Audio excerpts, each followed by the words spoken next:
Nick, hello. I don't know what's happening. This is new software, and we're live. We're officially There it live now. goes. Okay. All right. Cool. It's there. Um, Oh, that was fun. yeah. So I guess I'm not sure. I went Oh, back to the first guest link you gave me. right. Yeah. So weird. I don't understand. I got a delay here because it's playing back in my whatchamacallit, playing back Oh, in on my the headphones. yeah. Anyhow, hello everyone. Good evening. I'm the Bun, and that guy right there. Oh, This this way. one. This way. I'm over here. This is backwards. Hey. Yeah, uh, let's do it this way. Can we move it? can we flippity flop it? There we Yeah. go. Wait, I'll go this way. Yeah, there we go. Yeah. There we go. Like this. All right. There This is you cool. are. This is cool. How do you like my new black magic look here? Um, It's a it looks C920. good. It's a It C920, looks buddy. good. It looks like the compression doesn't like it very much. Probably. You got a blocky shirt on. Oh, do I? It's so clear on my end, but whatever. No, it looks, it looks good. It looks like live streaming. I look like I have jaundice with this white balance Well, or scurvy. I heard that, tungsten lighting is cool. We got a road ball in road ball. Road ball. Road bull in the house. How are you, Road Bull? Haven't seen you for a long time. Yeah, man. Hope all is well. And we got the comments happening again. That's great. Synth Chris is here. Synth Chris. This is going to be great. This is nice. I like this. Hello, Synth Chris. Synth Chris Good to dropped see new you. music on New Year's, I think. On New Year's. I Think didn't- so. I didn't get the notification for that. Unless I'm I will wrong, look. there's a good chance I'm wrong. Right. Well, Synth Chris, clarify that. I'm sure it's great. I will get to it. Synth Chris, Happy New Year. Road Bull, Happy New Year. And Wath? They're at work right now. Website. Hey? My bad. Oh, new website. Ooh, Yep. okay. I'm gonna check that out too. Did you do a Bandzoogle site or a Squarespace site, or did you just code it yourself, Synth Chris? We're gonna be talking about. I don't know. He is the kind of guy to code it himself, isn't he? He's whatchamacallit. He's like a software, or he's a computer networking engineer. Synth Chris, we want to find a cheaper way to stream and bring chat up onto the screen like we do with this software. So if you could figure out a way to integrate that into like OBS or something. That would be great. Praise WordPress with AWS. Yeah. Nerd. So nerdy. AWS is probably the nature of the skin or nature of the CMS that the WordPress is sort of built around, or AWS is built around the WordPress, something like that. But anyhow, band websites and all of those cool things.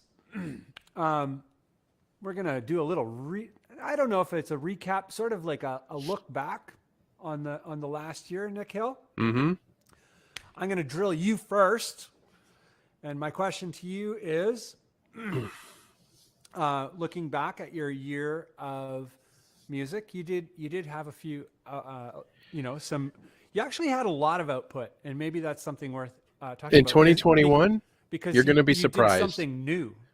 Yeah. That isn't public in the way that you traditionally were public, which is the store.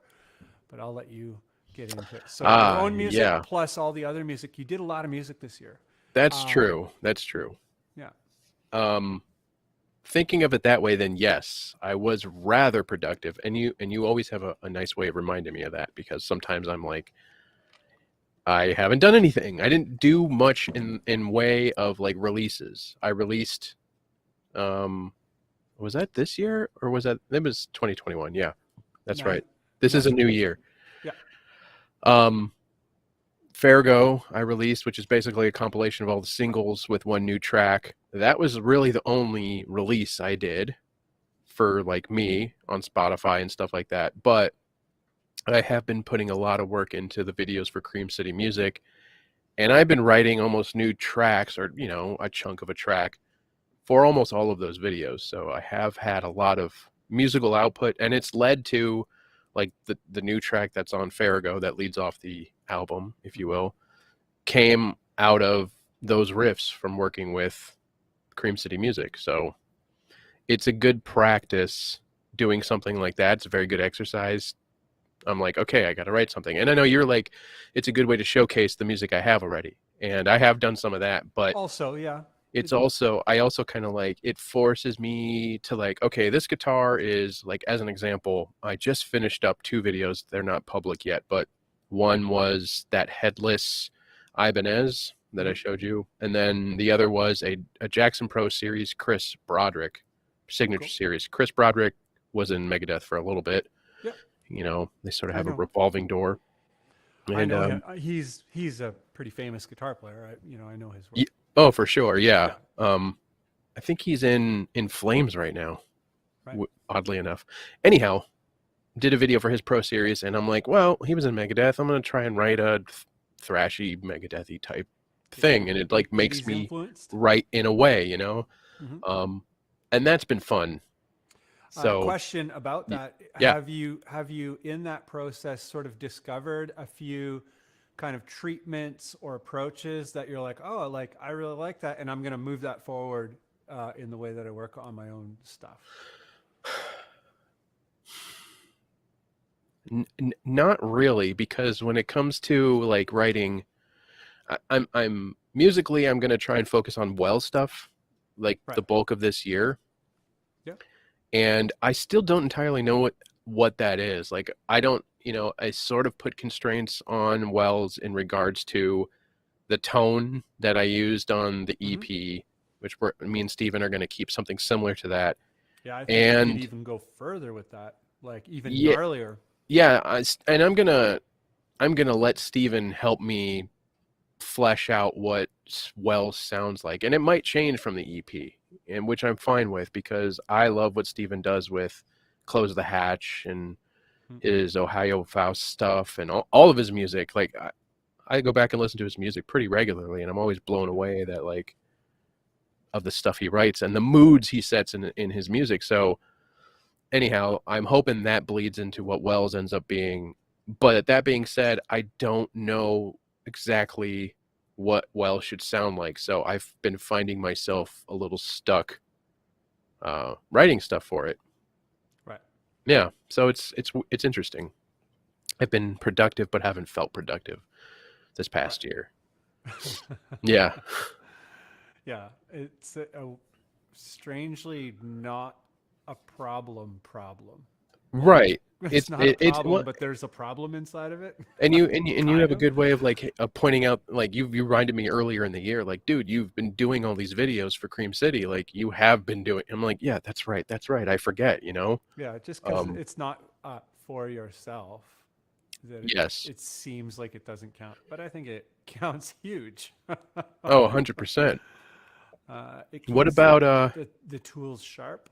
yeah, and I think that's the thing I do like about it, because you made a good point of like, if I took the energy and time I'm using for that and just threw it into my channel, like, the compensation would probably level out. Equal out, Yeah, or grow significantly more.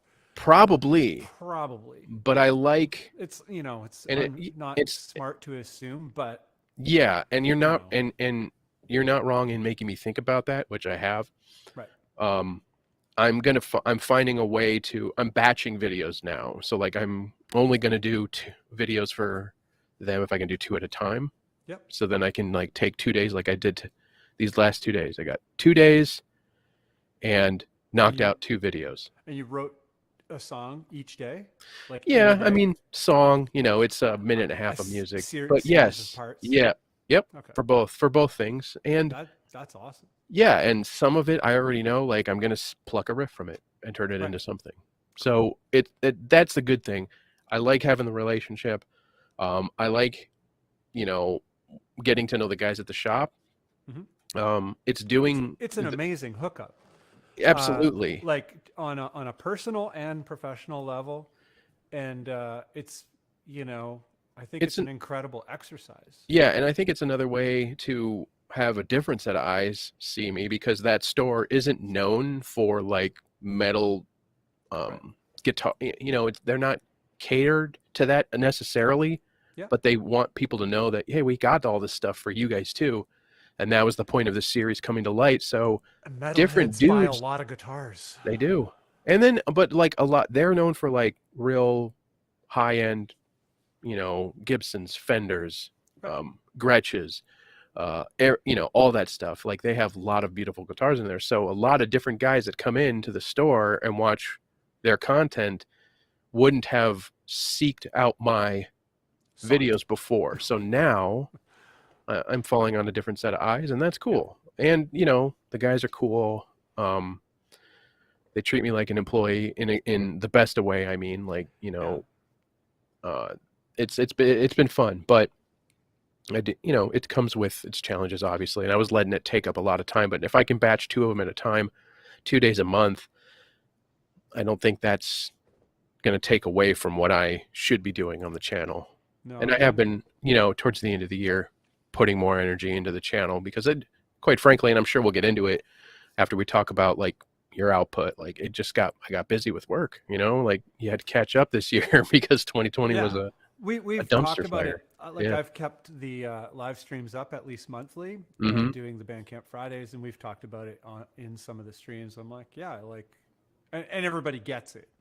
It's like we are adults and we have to take care of things. Yeah.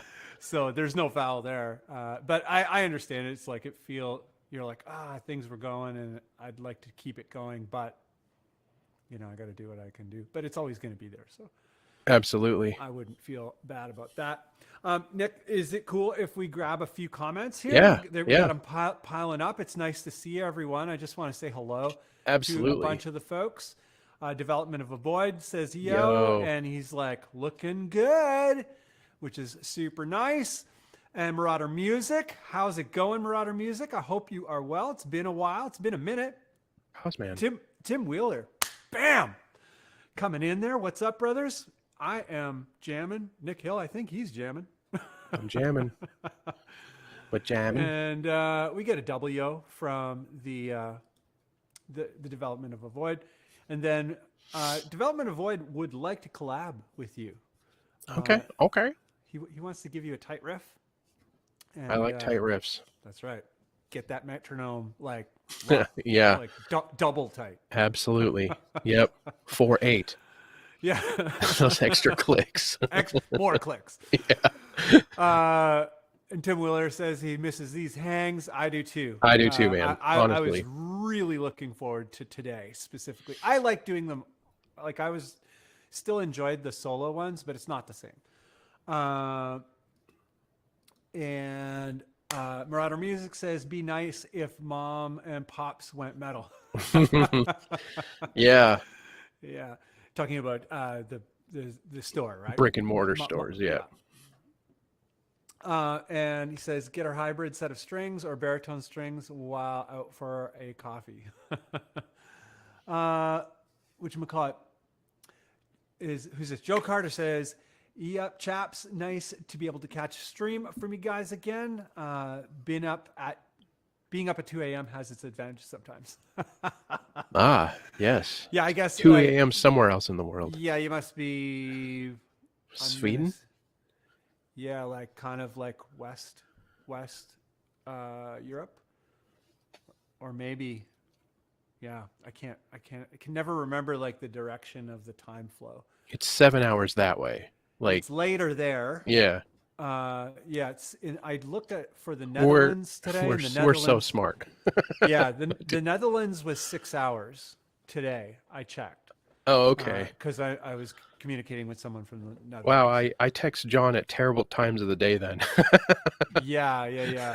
Unless it's like early morning, it's not great. Yeah, his and Which when is why John he used to always text us like at, Yeah. you know, Yeah, I 7 knew or 8 in the it's like morning. I know that he's in the Netherlands, but then I forget. Like I'm like hitting him up, "Hey, remember that thing we were talking about?" Blah, blah, blah, blah, blah," and then I forget, and then like my phone starts going off when I'm going to sleep, and I'm like, uh, And he's getting up, yeah. making He coffee. sees all these, yeah, he sees all these messages and wants to Yeah. catch up. Shawn Heath, he like sometimes he catches these, and Oh that's what yeah, he's doing. He's making coffee at like 9 o'clock at night. Well, it's 7 in the morning or 6 in the right, morning there. right. Yeah, global, Yeah, it's cool to global. see everybody, man. Yeah, it's amazing. And we got a few more here. Um, Joe Carter. He says, Yep. I don't know if anyone else is hearing it, but I only getting Bunn in my left channel and headphones. It's super jarring. Yeah, we We tested tried all to this rectify yesterday, it. and then it's different today, and I can't seem to find a solution for it. So I think we might not stick with this software. I think we might try something else. Thankfully, it's only a monthly thing, and it's not too expensive. So, Yeah, we're trying but something different. You yeah, know, in just trying to find the right thing, and yeah. For yeah, those of you who don't know about streaming, um, it's a pain streaming in the ass. software is really expensive, and it all comes with some kind of quirks. And Yeah. yeah, finding something that is solid and offers the yeah Sadly, not sadly. I don't want to put a negative spin on it, but like, ironically, perhaps because we've been trying to find different solutions, the one that seemingly worked the best so far has been the one we've been trying to get away from. Restream. Yeah. Yeah. Well, look at that though. Can you Oh do yeah, that? that Can you do that on Restream? Yes, you you can do it on Restream. can. And it doesn't have the little outlines because now that since you pointed it out yesterday, I I noticed can't it. not see it. Yeah, yeah. Yeah, it's distracting. It like hits your peripherals and then you look. It just tells Anyhow, me, it lets me know that you're talking that's because true. Yeah. I'm not sure when I hear you talking if it's actually you. Oh, yeah. It's handy, I tell you. So, Bun, Yes. on the topic of our 2021s, Yep. let's talk about what you accomplished. It's been an interesting year. I think this year for me has been a year of change and a Yeah. year of, and actually, I would say that you and I have sort of gone through this together, even though we haven't spent as much time together this year. We've both been very busy with things, um, Yeah. but I think like the change that we're interested in is very similar. And for me, the big thing was the YouTube channel. I kind of ran out of things to say about baritone guitars in terms of things that are helpful, and I covered it all. I'm like, everything you need to know about getting into a baritone guitar, I covered it. I have a video for it, and I have resources on my website. Mm-hmm. And I was starting to feel like a broken record about that. And people want to see reviews of guitars, but I just don't want to buy any more guitars. And the people that want to send me guitars, I don't want to play those guitars. So I was in Yeah. this weird situation. So the channel, I was like, I don't want to do the baritone guitars thing like the way I was doing it. I want to do it like using the guitars. I have all these baritone guitars. What do we use them for?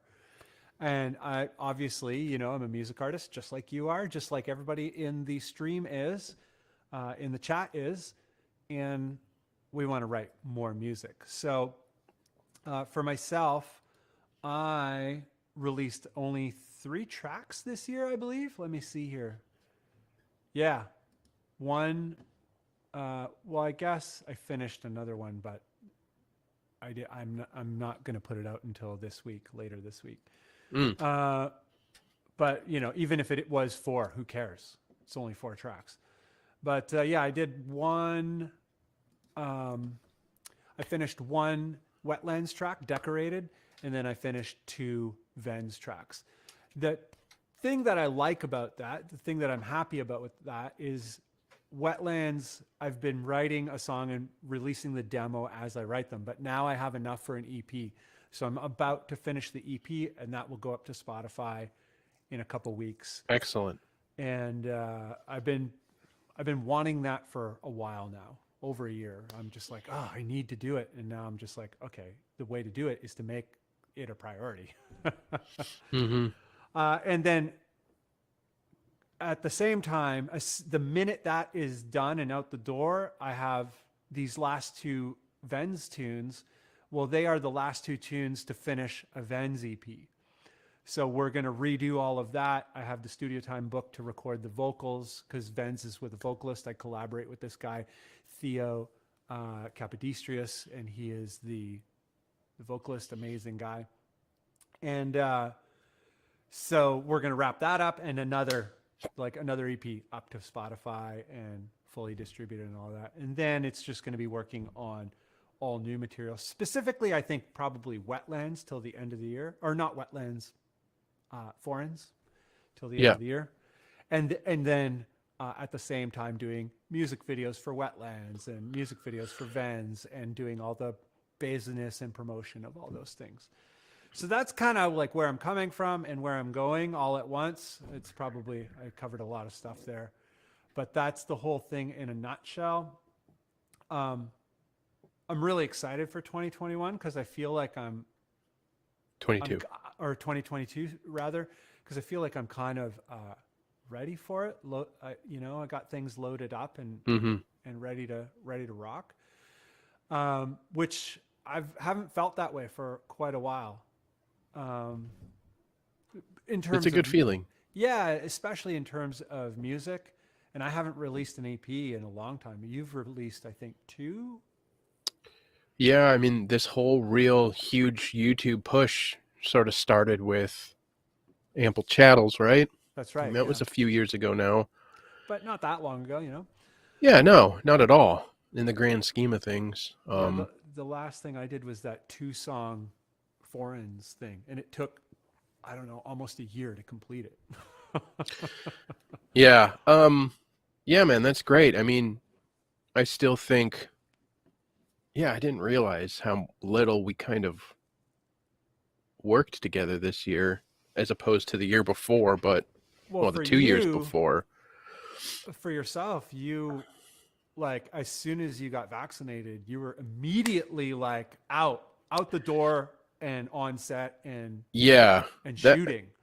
And I don't think there was too many shooters for, is that correct? yeah, that I mean, our team, most of our team, little context, the company I work for, we are by all intents and purposes a production company, but we're pretty niche. But yeah, I mean, we're all remote, and I'm one of the two major DPs on the team, and we were both, as soon as we got the clear to somewhat relatively safely travel, we were gone most of this year. I Yeah. traveled a lot this year.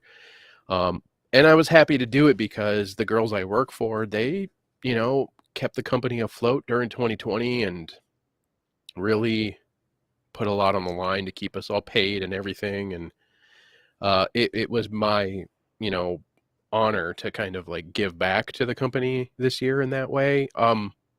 Had you asked me at times during the year, I would probably not be as not grateful, but like positive in my response. I would still say the same thing, but I would have probably been a little bit more burnt out. But I'm glad the year went the way it was. Looking back on it now, Right.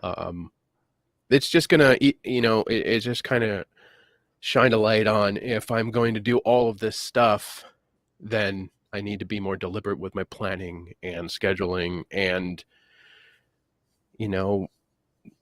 just putting up or shutting up, kind of a thing. If I don't have the time for it, then I don't have the time for it. But if I think I can do it, then I need to just be more deliberate. And, it's something we've talked about And I too. think something that we always forget about, all of us in the chat, all of us who do this sort of thing, anyone who's doing the super solo bandless thing, obviously bandless concepts extend to anyone making music, but most of us are doing it by ourselves.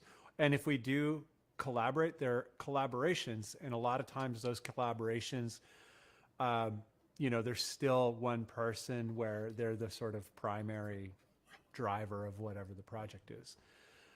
So when you're doing it all by yourself, it's easy to kind of forget that you're doing it all by yourself. And Yes. traditionally, these jobs would be handled by a lot of people. Um, I'm finishing off a new video right now for my personal YouTube channel, and one of the topics that I get into a little bit is that kind of thing, and I rhyme off like how many people it would take to do this kind of a job, whatever.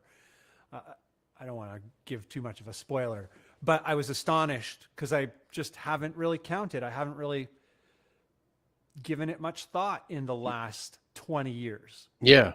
And I'm like, oh, it's like, I don't know, 15 people that would have normally done all of that stuff. And now I'm doing it all by myself. Yeah, absolutely. And it's funny because you and I have been talking about the directions we're going with our channels and or, like what we more intentionally want to do. And I come up with these ideas, but then I'm like, man, I really need Help. someone else. Just one person. I need another set of hands. And Yeah. you know, I think it's going to come down to me probably, you know, employing my kids to some degree. I say kids, They're men. They're 21 and 19. Yeah. So like,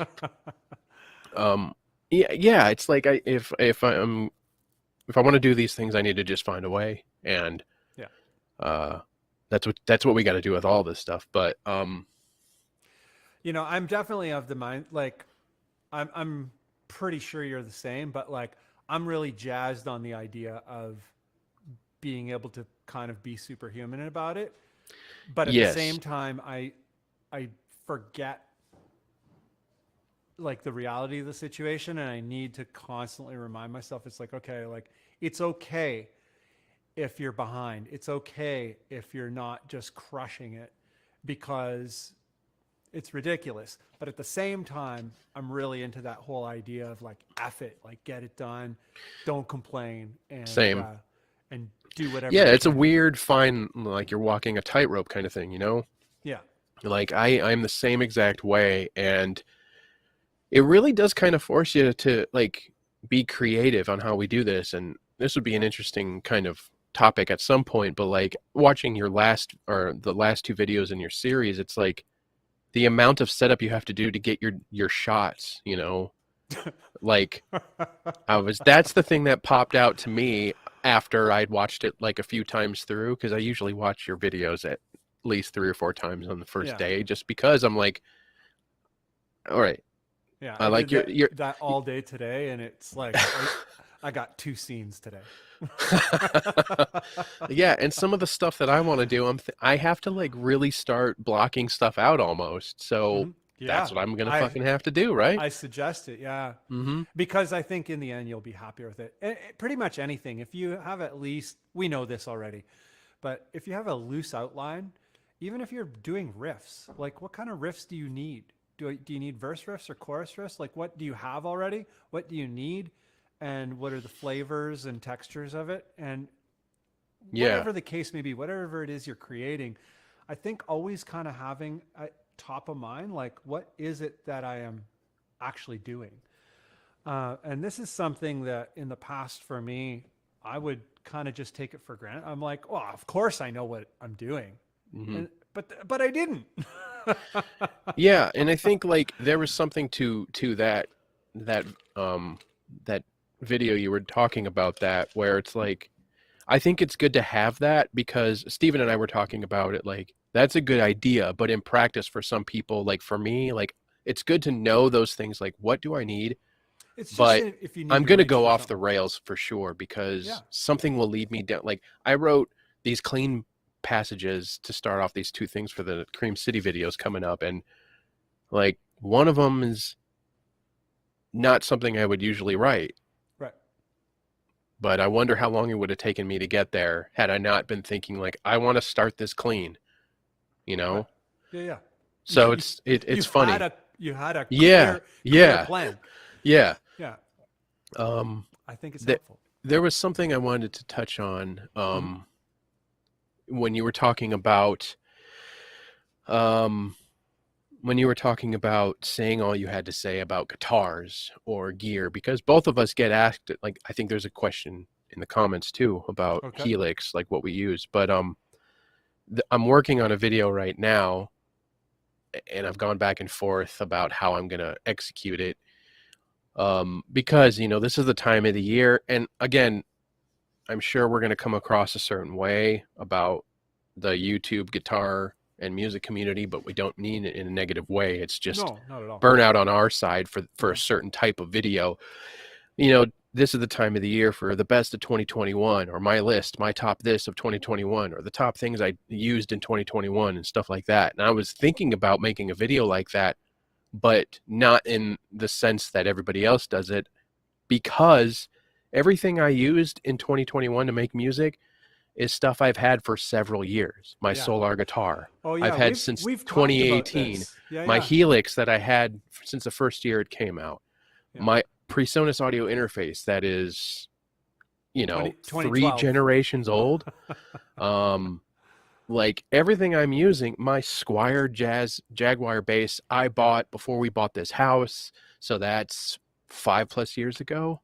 Yeah. So I was gonna make my top things of 2021 is all my old shit. Yeah. You know, so it's gonna be super sarcastic no matter what I do. But I'm trying to work on these but ideas. also legit, and I think there's Yeah, so and much I think that's value in important. that idea. Like, Yeah, what do you have, and how do you use it? I saw a really good video by a guy. I forget the name of his channel. Anyhow, I've been following for a while, and he did a video sort of like on this burnout of neural DSP plugins. You know, they come out with a new signature amp plugin every 6 months or 3 months or whatever. It's like it's oversaturation, you know, and to the point where I don't pay attention to any of it anymore. I'm so like, I don't want to hear about well, he made a because good they point. all sound the same. Yeah, it's sort of, but it's like every one of them has, he made very good points. And yeah. I wish I could remember his channel right now. It'll come to me. About they all come with some sort of overdrive pedal and compressor. And then it's like you're getting like the same pedal 6 times, but at $125 a pop. Yeah. You know, and meanwhile, their modeler was supposed to be able to like use all those plugins inside of it, which hasn't been executed and stuff like that. The point I'm trying to make is like, there's always going to be new stuff coming out, and the guitar musician YouTube community is very much pushing all the new stuff. And then people who want to make music are like, do I need this new thing? I need this new John Petrucci plugin. Like, hold up. Yeah. You don't. It's cool, yes, and it sounds good. Plugins sound good, but you don't. What are you using right now? Cool, use that. Use it. I'm so with you, dude. Like, I've turned off all that noise in my head. I'm like, the Helix sounds great. But they look cool. Oh yeah, Plague Scythe Studios. Exactly. Plague Yeah. Scythe? Yeah, that's the YouTube channel who Okay. did the video. Very good video. He makes good videos. He's a cool dude. I don't know him personally, but I've been following him for quite a while. Yeah. And he always has interesting takes on it, you know. Yeah. Yeah. I'm so much more interested in, you know, the creative application of things these days. Yeah. I find like all the videos that I watch are all like how people do it from an artist perspective than like what knobs do I turn and what EQ. I don't give a crap what EQ you use. I'm like, what are the artists doing on the music side, on the cinematography side, on the story writing side, on the marketing side of things? Like, what are the creative approaches to all of these things that I participate in, that I'm interested in? And what I've kind of, I shouldn't say that I've discovered, but it's become really loud to me. It's like, it's yelling at me. It's saying, these are the things that make all the difference. The EQ you reach for doesn't sell a song, you know, and we've also hit that too in the last couple of years. This last year, it's become very like in my face. I've heard so much music, so much music, where there are no riffs. It's just open, whatever the lowest open note is, maybe 0-1. Mm-hmm. I've heard so many 0 riffs or 0-1 riffs with impeccable production, amazing tones. Mm-hmm. And this is not me complaining about it. This is not me cutting those things down. That's not where I'm coming from here. It's Right. really, really important. I think if you are interested in music, however you are interested in engaging with it, if you want to do 0-1 riffs and that makes you happy, I think it's really important that you do that. So I'm not coming from that. I'm not trying to shut it down. Right. But I've heard so much of that with incredible production, but it makes no splash. It's like, it's forgettable. And the thing that yelled out to me was, you can have the greatest production in the world, you can have the most sickest tones in the world, and they don't make the song memorable. They don't make, whether it's a song or just a piece of music, doesn't really matter, but it fades into the background. Yes. And it's ultimately forgettable. And I'm not trying to cut them down. I'm just like, well, it's putting all this effort into doing this thing. I think it's an honest mistake artists make in regards to like, there's this popular thing happening right now. We got to get on it, you know? And I think that it was like new metal at the time. Yeah. Now we're going through another kind of generation of new metal, if you will. It's for any core, I think. NEW metal or whatever. I don't know if it's a thing. I'm just talking out of my ass right now, but it's like, that's what we're kind of seeing. There's very like, I mean, gent kind of happened, and a lot of copycat bands kind of came up. And again, I'm not shitting on them because there's a lot of good guitar players, and there's a lot of cool stuff that's still like that happens. And then you see it because it's not driven by the artist. Typically it's driven by listeners, because if you look at a band like Architects as an example, they really kind of jumped on the gent thing and then had a sound of their own, and then with their latest album they went in a slightly different direction, and people were appalled to some degree, but it's really? They ended up making, some people hated it because it was more like song based. It was, there's, I don't want to say pop elements, but it was written in a good way, in my opinion, because we've talked about this. I don't care if shit's catchy or poppy, if it sounds good. Like, they wrote good songs on that album, but it wasn't the thing that, everybody has been doing. Right. But that's what starts things going in a different direction. Yeah. But I think it has a lot to do with like what is happening, what everybody's using. Like everybody and their brother was using an Axe Effects for a decade, right? Like every major artist like got on it and was using it. And they're an incredible tool. Mm-hmm. I think that was an important, the pod, and then the 11 rack, and then the Fractal stuff and the Kemper stuff. Those things were really important because they're hugely empowering. They took this whole studio worth of gear and said, for a very small price comparatively, here, do amazing things. And exactly. A lot of people did amazing things. Exactly. And continue to do amazing things. And that is exactly the point of like why we've talked about this. Like shit, even Steven and I were having a conversation last night. Like, they updated the Pod Go in such a way where now there's snapshots and so much stuff that the Pod Go can do. Oh, wow. Like you have everything you probably need, Yeah. It sounds identical to the Helix. I don't get it. The sounds are identical. Identical. It was made that way. There are some limitations routing wise and stuff, but like most people in this chat, for you and I know, like, absolutely, I could get away with using it. Yeah, we like it simple. Like I have a my full-size Helix rack Yeah. that I have here on the desk. It's not going to go anywhere. I have an HX Stomp, but I've honestly been thinking about selling the Stomp to have a pod go because they have a wireless version, and then that's all I'll need. That into Good to go. a Duncan Power Stage, and that's literally all I need. Yeah. Amazing. Yeah, it's crazy. Yeah.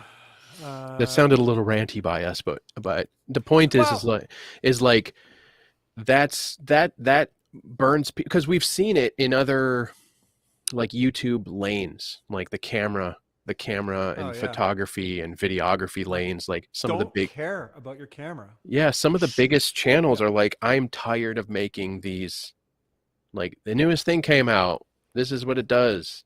Like, get it. Well, you know, and the thing that you don't see is a lot of amazingly composed content, you know. Are you familiar? So I don't know. I hope this is not too far off, but Nick and I we do video stuff, so we pay attention to a lot of video stuff. But Nick, I'm not sure. Are you familiar with Danny Gevirtz? Yeah, he was in Hawaii. Yeah, cinematographer. Yeah, and much more than a cinematographer. Absolutely, a full stack video guy.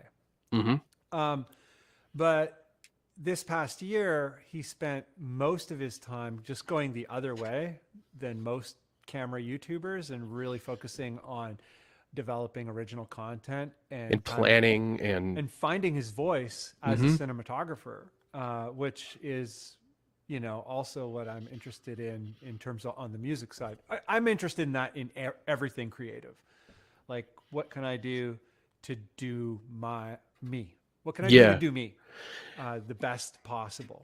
Absolutely. Holy jumping. Look at this. Oh, look at this. Whoa. Our other handsome friend. Holy jumping. I'm going to get in the middle. Hello, Can we Steven? hear him? Hello. It's very delayed all of a sudden, but yeah. Okay. Well, Steven's stereo. Why am I not stereo? Because you don't know what you're doing. Shut up. How is Damn Steven? it. What was I going to say? Oh, what happened? The noise reduction is turned off on someone's stream. It's just a giant audio loop right now. Maybe I should back out and come back. Okay. Oh. Yeah, we actually, hold on. Try this. So sometimes when I realized on Restream, when you send no, seriously, when we were using Restream, you send them to the green room and bring them back and then it resyncs. Same? Didn't fix anything? Or no? Massive delay. No, oh, okay. It's a craziness. Oh. Okay. Yeah, see if you can fix it, Steven.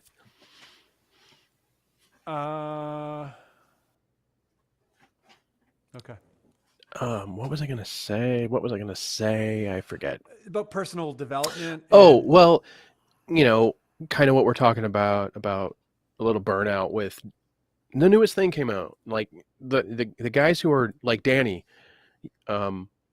making original stuff, thoughtful stuff, and going over his process on planning and storyboarding. Yeah. Absolutely.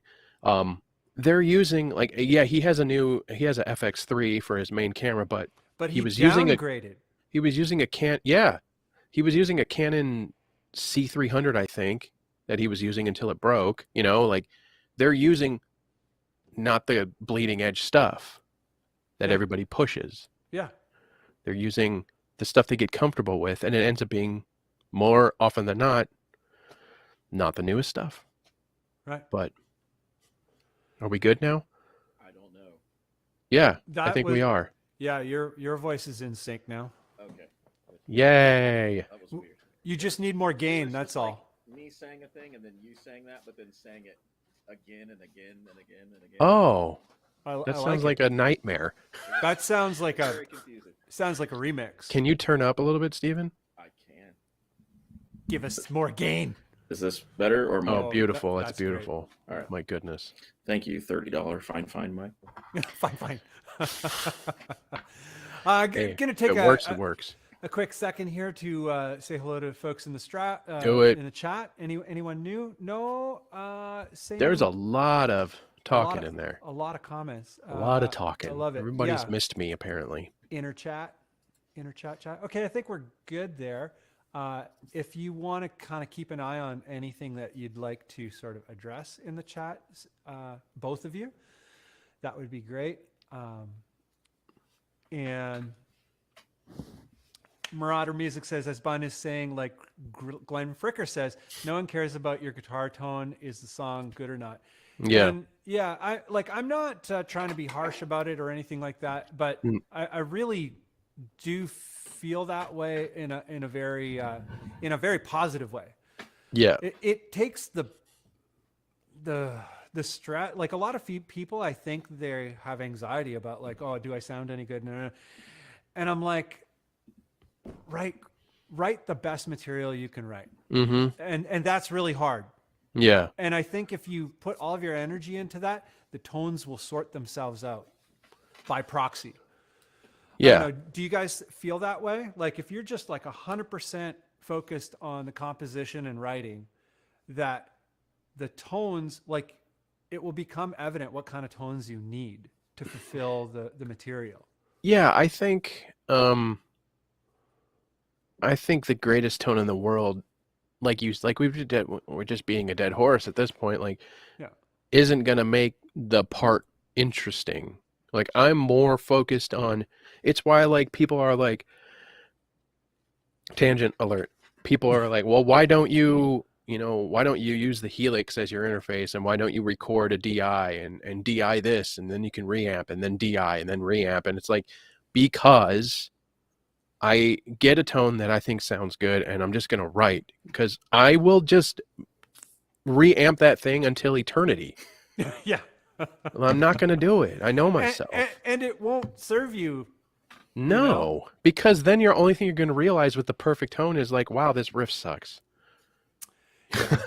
Yeah. Hopefully you recognize that part right away, but sometimes it sneaks up on you. But we don't though, because you get so lost in the plugin or the EQ, like, oh, I can it's, again, we're not trying to shit on anything, but it's like at the end of the day, the focus should be writing the best thing that you're capable of writing. And that doesn't mean it's going to be a complicated set. And take it from me, who like, I shit on my own guitar playing constantly. It doesn't have to be the most intricate, complicated piece of art, but do the best you can. Steven's always telling me this, like, dude, just put a good song together, and then the riffs find a way of working themselves into it. And he's right. And that's like, because I've been telling him too, like, I want to focus on this well stuff, but I'm struggling and I just can't. And he says, just write, put some stuff together. And it's like what we talked about, before our break for Bandless. It's like, you just got to get through that part, And the other day, I was just sitting upstairs playing the guitar for hours, and I was like, you know what? I'm going to try and play some old songs that I used to play to warm up, and I'm going to suck at it. And I did suck at it. But then like a day later, I was like getting my fingers underneath me again. And it's like, you just got to work through those shitty moments, those shitty times, those lackluster riffs, if you will. Like I said in one of my recent videos, it's like, you just got to get through those bad riffs to get to the good ones. And yeah, we've covered that one so many times. It's like in any given what do you call it, composition, like how, for both of you guys, I'm sure it's similar, how many things on average don't make it, For me, it's like anywhere from 100 to 500 different iterations don't make it. And it's, to me, that isn't a lot. Like, that's about normal. That's like, I think so. Yeah. Like Steven's shown me a lot of music over the course of the last couple of years, like that he hasn't used for whatever project. And then I'm like, but this is so good. And he's like, it just didn't fit this thing though. And then there's always that. Yeah, Steven's always got a always got a riff though. Yeah, here's the thing is like because of computers, I can't force myself to just demo something and not somewhat finish it. Yeah. And becomes a problem at a certain point because I have all these things that are done, whatever that means. Yep. But I don't feel like there is enough substance in them to take them somewhere. Sure. But that's purely on me because when I show them to someone like Nick or someone else, they're like, these are good. So I don't know. Yeah. Sometimes I go into something with an intention, or someone will ask me to like, let's do something for a project. I'll get excited about it and write like 4 or 5 structures, and then nothing happens with that project. So I don't know how else to explain it. Like my heart or my mind is just not attached to it anymore. Like Right.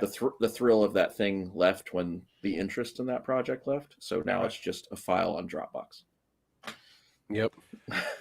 And Same thing with me. Like you hit it on the head. It's like because we have the capability of like just demoing stuff to the point of like fleshing it out to like 60%, you just end up doing that. I don't know, Bun, do you do that? Yeah, every single riff, I fully build it out, like fully fills and everything. I'll make a loop, and then I'll turn it into a 3 or 4 bar loop, and I'll be like, okay, what can I do? What are the possibilities of it? Mm-hmm. And how many different ways can I iterate on it? And I've learned actually in the most recent material that I just finished, it's not public yet, but that was kind of an exercise in that where I probably in the past would have thrown all of it out earlier and moved on. But I was like, oh, I'm going to iterate on it a lot. And I'm glad I did because I ended up with material that I really like. Yeah. So, I mean, I've had that happen too, where it's like I'm working on a thing that I'm like, this is but then because of that riff, I like wrote something better. right. So you just never know where it's going to go. And the point is like, you just gotta, work through it, keep plugging away. Keep approaching it from different perspectives. Mm-hmm. Well, I don't know. Like for me, that's the most fun part. I don't know how, like, where do you guys come from for that? Like, I love that the sort of creative genesis of an idea and seeing a through line or seeing potential in an idea and working it out. And what's interesting, the more I do that personally, the more I can make things work. Yeah. And I'm like, holy crap, I ended up with another banger. And I'm just like, must be nice. Like banger. I will say, admittedly, I've never felt that way about anything I've done. Not Really? once. Not once. I'm always stoked on everything I finish. I'm very envious of that. Yeah. I'll be like, this is okay. Yeah. That's basically where I'm like, this is good enough. I will get that feeling like separated from the process of making that track, weeks, months, sometimes days. There's been one thing when I was like in the process of writing it, I'm like, this is my favorite thing I've ever written. And that was Humanity, that one track that sounds like Devin Townsend. And I'm like, this is the coolest fucking thing I've written. And it's so slow and vibey and, not complicated, but I'm like, yeah, that's about the only time I was like, yeah, this is cool. Right away. I think if I didn't enjoy my output, that I wouldn't do it. And I'm not. That's not to say I don't either.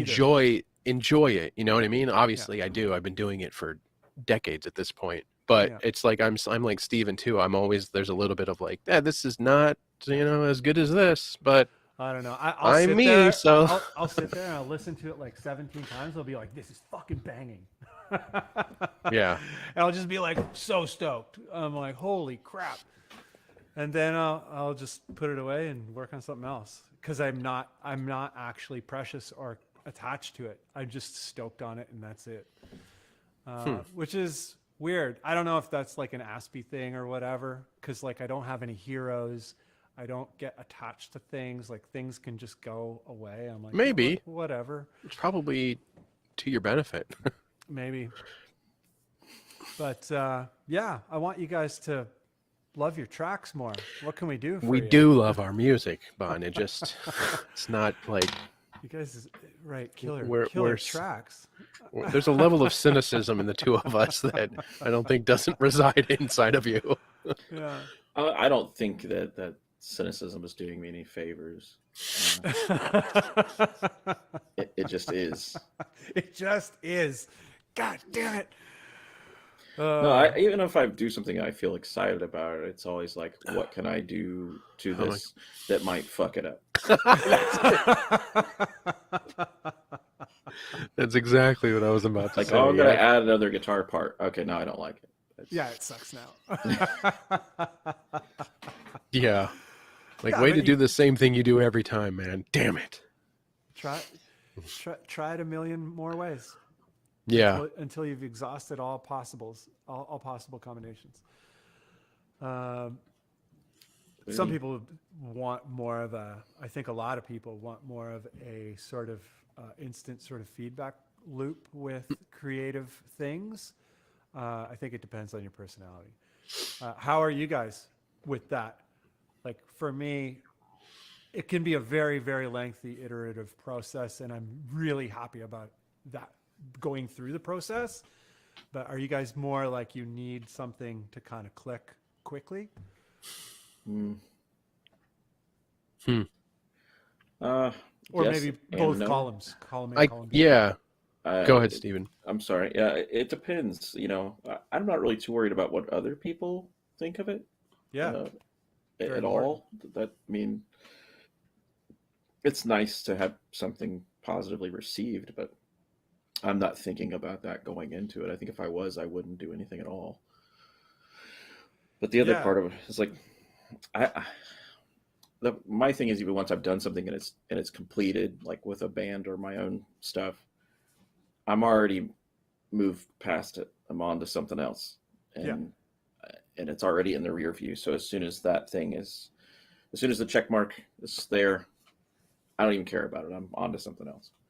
Right. Like, it's done. Especially with the band, if I can get in the room and rehearse the songs and play that. Like a lot of our rehearsal is just learning material we already know, because we'll write a record and then like the last thing we did, we had almost 2 years of no shows, so Right. like we had to go relearn all of that record to play shows. Mhm.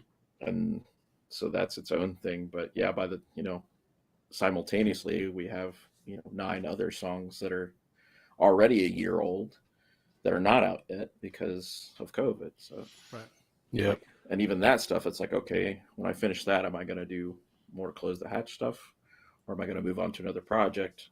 If I'm going to move on to another project,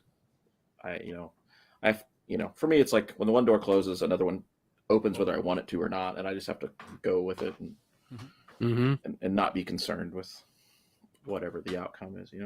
Yep. Yeah. The problem, I don't, maybe you guys have that. At least if you're trying to promote something enough for it to like sell online or something, or like paying for PR or something, then you kind of have to reinvest yourself in something. Live in it for a Yeah. while. Yeah. Yeah. In a way that's kind of removed from it. And I don't know if that makes sense, but like Totally. it's there already. I've done my thing, but now I have to like acknowledge its existence enough to talk about it or get other people interested in it. Mm-hmm. No, absolutely. Shit. It sounds like I'm like, I have all these shame babies that I Right. just want to. I don't know. It depends what you're looking to do, right? Right. Like, do you want to just sort of live in the art of it, and do enough on the commerce side of it just so you can kind of keep doing the art part of it, or do you want to make it like something that pays your bills and all that kind of stuff? Then you have to be like, okay, how do I structure this as a full-blown business and all that? It's an interesting time now because we can approach the business of art much differently than even 5 years ago. Mm-hmm. There's a lot more and different options, and it's, there's a lot to explore. But I remember you were talking about paying for PR, Stephen, and I remember not that long ago, pretty much every single if it was a band that was getting any kind of play, that was getting any kind of attention, they were paying for PR. The PR cycle was More validating.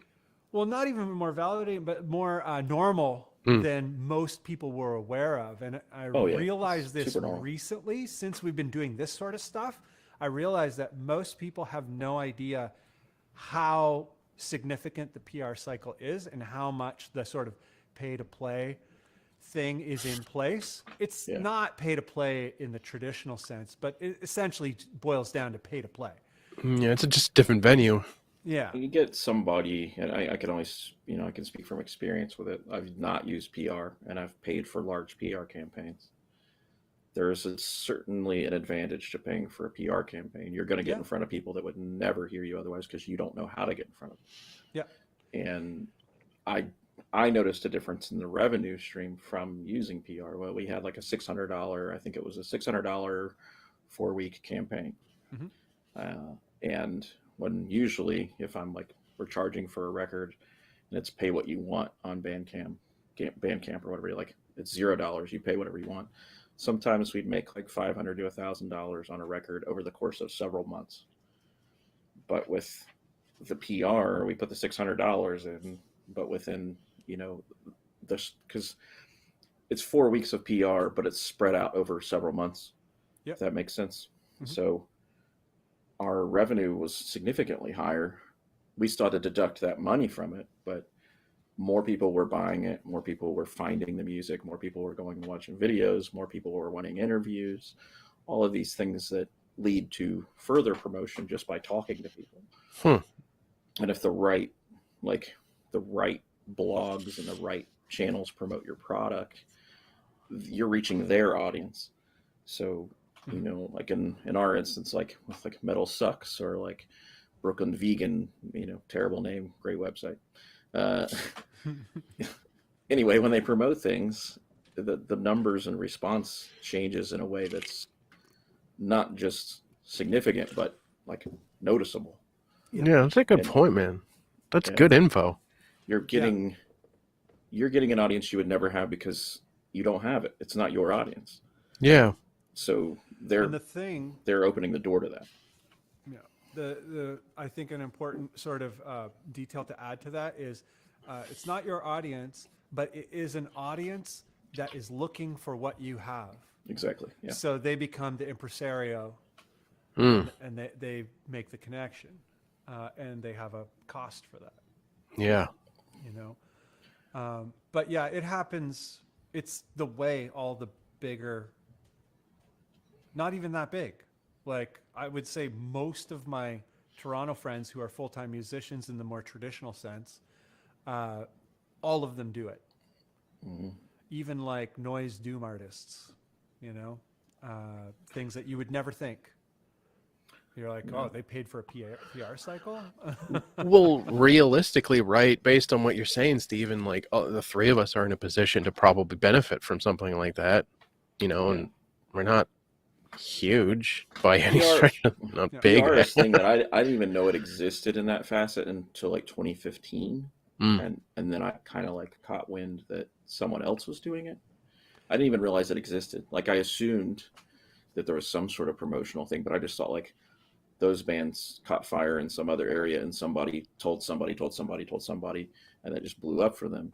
But that's not at all what happened. That's what I assume too. Interesting. Yeah. No, they probably spent a couple of grand on a PR campaign, and then when that PR campaign started to die, they would spend another bit of money on a PR campaign for a tour or a subsequent release or merchandising, and then the PR campaign is always centered on a specific activity, right? Tour release, etc. Well, I didn't know you could do PR on tours.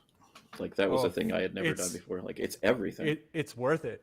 Yeah, absolutely. If you have a little bit of, if you have a little bit of legs already, and you do a PR campaign, because it links up those things for you on tour, like what's the college radio or what's the hot blog in that town that you're going to be in that you can link up with these people. Whether or not those places take up the PR offer is up to them, but those relationships exist between the PR company and those people, and the doors are opened, and then it just depends on how those doors are closed.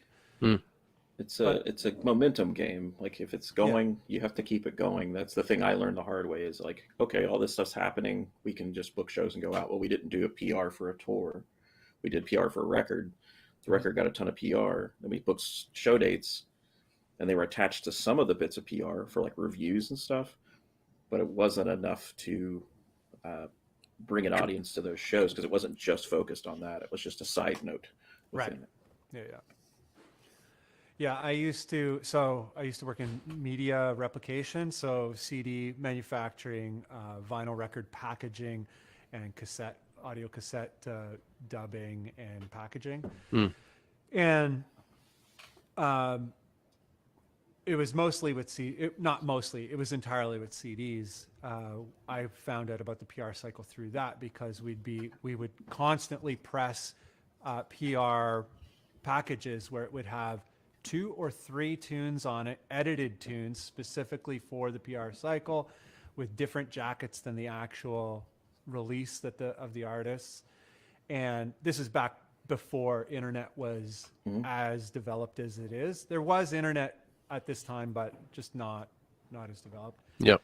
But the CD was a very important vehicle in the PR cycle, and we would press, thousands and thousands and thousands of CDs a year just for PR cycles.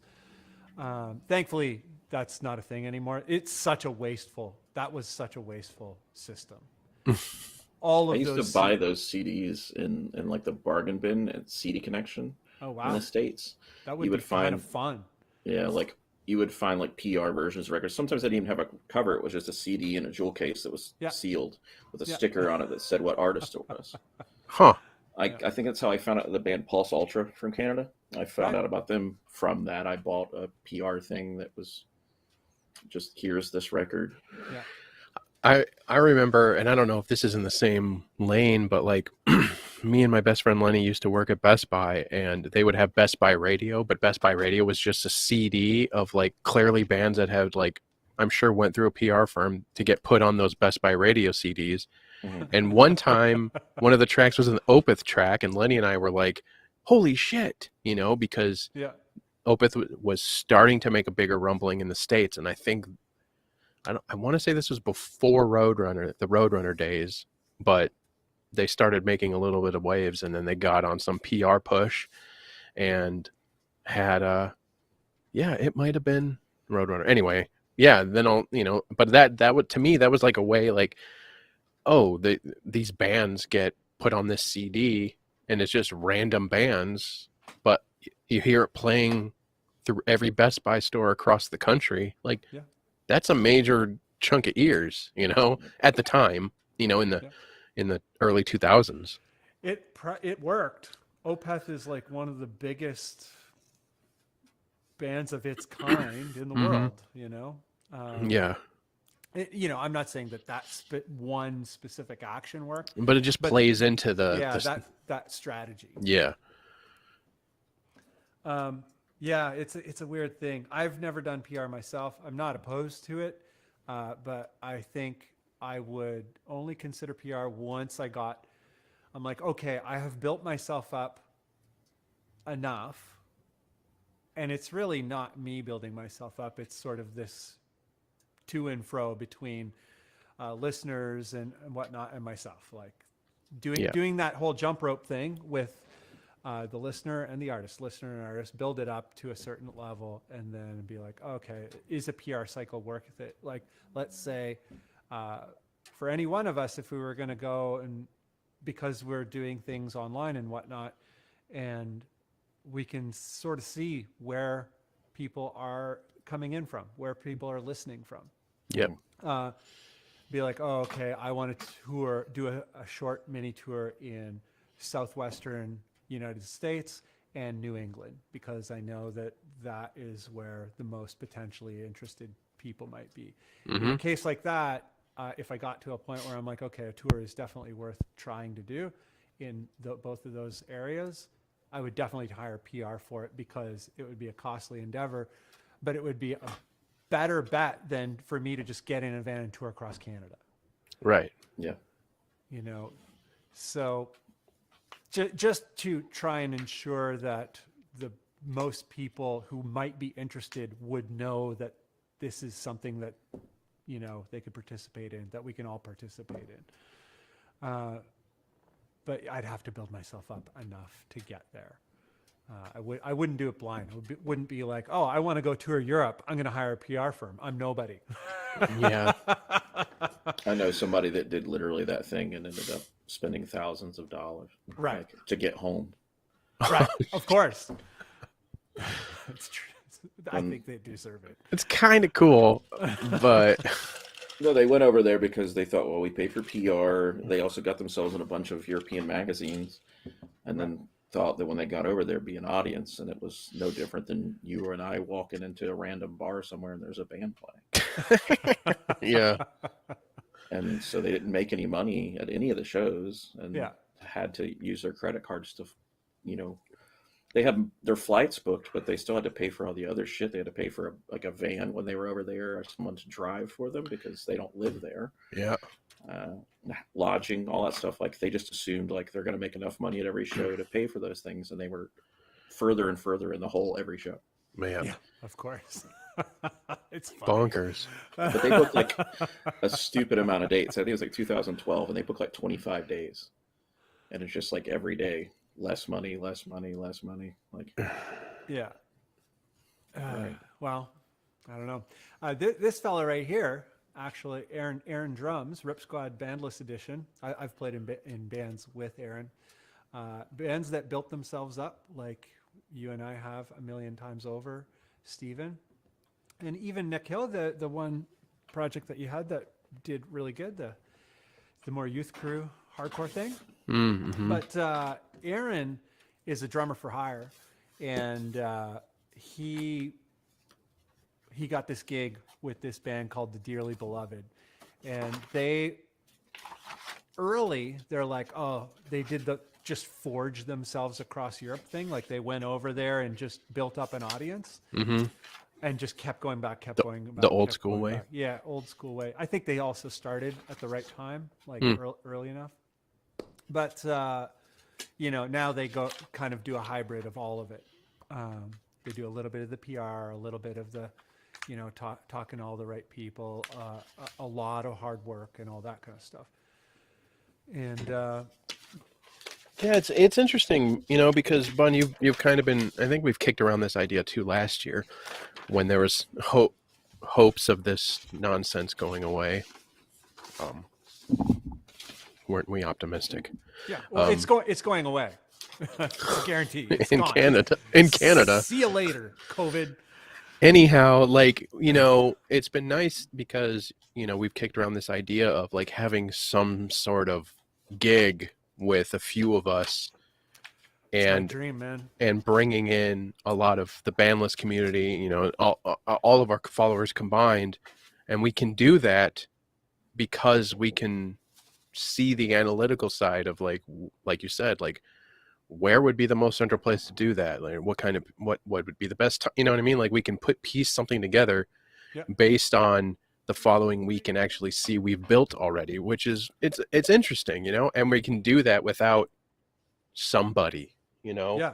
And that's not to say, like, obviously we've learned a lot already, like that there could be a benefit to like promotion, you know, of something like that, but the actual process of planning it and like can this be done, like I think it could be done, you know. Absolutely. Yeah. I think the best bet too, like in terms of kind of kickstarting any kind of live endeavor, any kind of physical endeavor. So a group of people who are going to play music together and attempt to take it live. And when you take it live, you have to think about the commerce of it because it costs a lot of money, and there's a lot of stuff going on. Especially if you're going to go to different cities and all these other things. So, you know, you can, it definitely can be done. it's definitely worth trying always. Yeah, But absolutely. it's really a great idea to think of it like any business. It's like, okay, well, any business, even if you're not going to go like super long term with it, like think about some kind of aspect of some portion of the business of it, because it's going to be a big loss. But the loss is sometimes often worth it in a bunch of different ways. It depends what you're doing and all that. Like we can get into a lot of different perspectives of it. But any kind of live endeavor, it's like if you expect that, you know, the first 10, the first 10, the first 100 could fail, I think you're just in a better state of mind to kind of push through anything and also enjoy the wins that do come along in that process. I've known a lot of people who kind of, they get all geared up to get into that lifestyle, and then it fails like 2 or 3 times. Nobody shows up, and they're like, they spend they blow their whole load on all the promotion, all the stuff, do the big gala, and they lose everything in just a couple tries, and then they give up. And I'm like, if you're kind of in for the long haul, and you're okay with how hard it might be, sometimes you're lucky. Yeah. But it can work. So like, let's say hypothetically, this is a little fantasy of mine, Nick, Steven, and Miles and myself, and maybe a couple other of the gang, we get together, we learn 1 or 2 songs of each other's material. If it was the 4 of us, say two tunes each, and we get a drummer and play a 8-song set in Ohio as a test pilot. It's like, as a fun thing, but also like, this is the new world of music, and is this a thing? It'd be a really good time. Yeah. And it may do very poorly, but it may work really well, but you don't know until you try, because it's kind of a weird thing and it's a little bit novel and all that sort of stuff. But there may be way more to it as well. So yeah, those things should be tried. But Yeah. it's not for the fearful, and it's definitely also, if you're a dreamer, try and be tough-skinned as well. Yeah, it's like there's been instances over the course of my relationship with my wife where I'm like, I'm going to do this thing, and I'm going to have to pay for it. And she's like, well, she's the kind of person, and she's starting to think differently.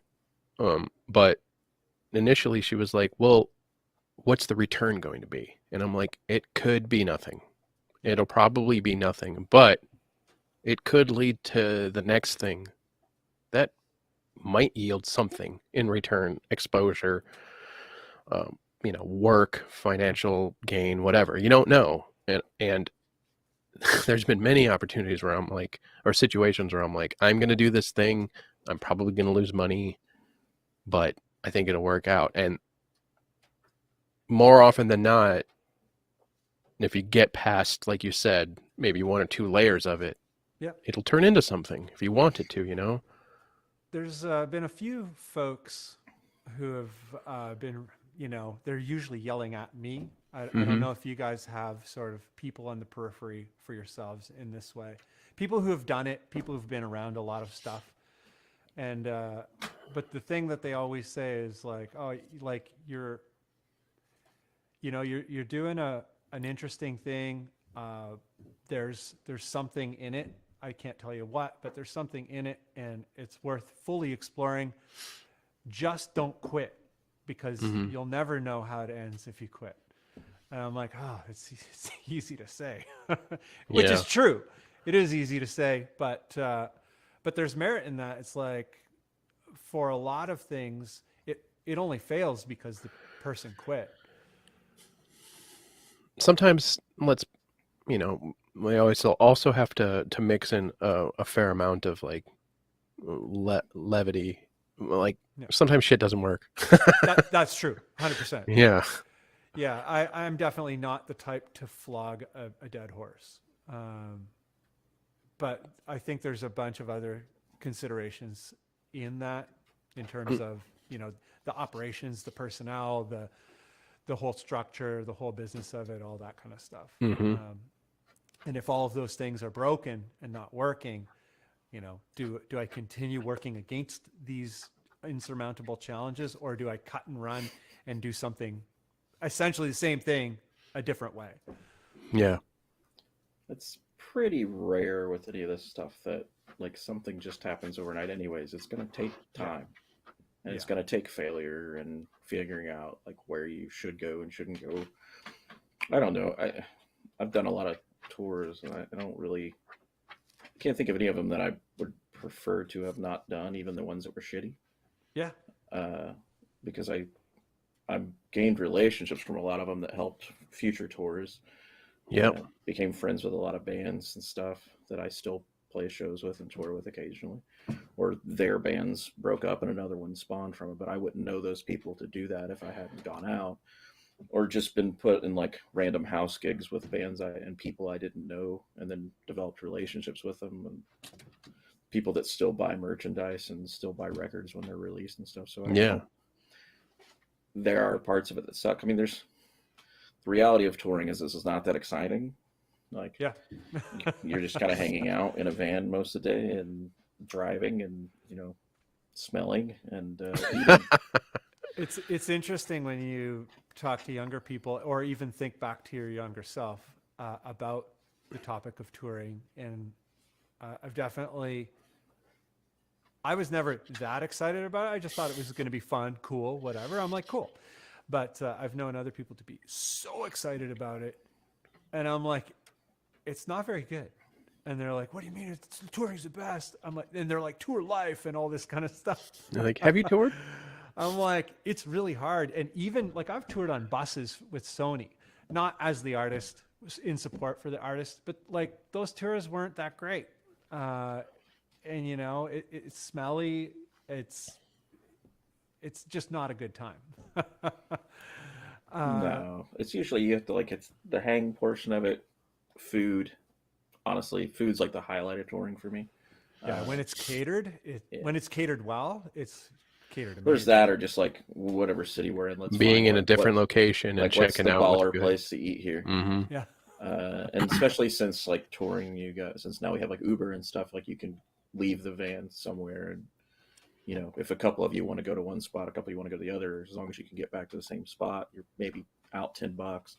Mm-hmm. And you can go grab a bite somewhere interesting and come back, especially bigger cities. You can really explore. And like, I think that's the thing, is like the exploration part of it. Some of that gets repetitive and not so exciting if you've been to the same place a bunch of times. You just know where to go. But like, there are good parts of it if you look for them. There's also the boring part of it. But like, I don't know, I've toured in the van we have right now. It doesn't have AC.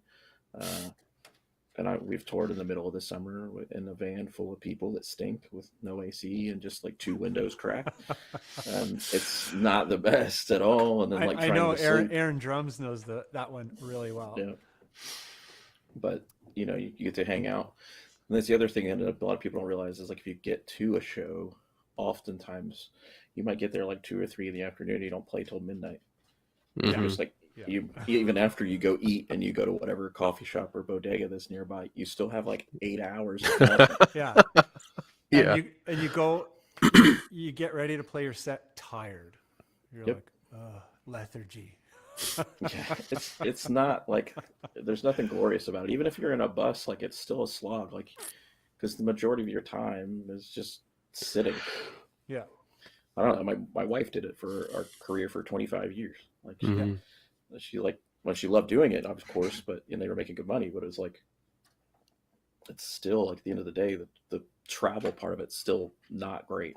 It still weighs on you. Like, I mean, that even happens like with the work I do. Like, I get to travel a lot and it's cool most of the time, but like going airport to airport and hotel to hotel, and like that shit wears you down no matter how cool the location is, you know?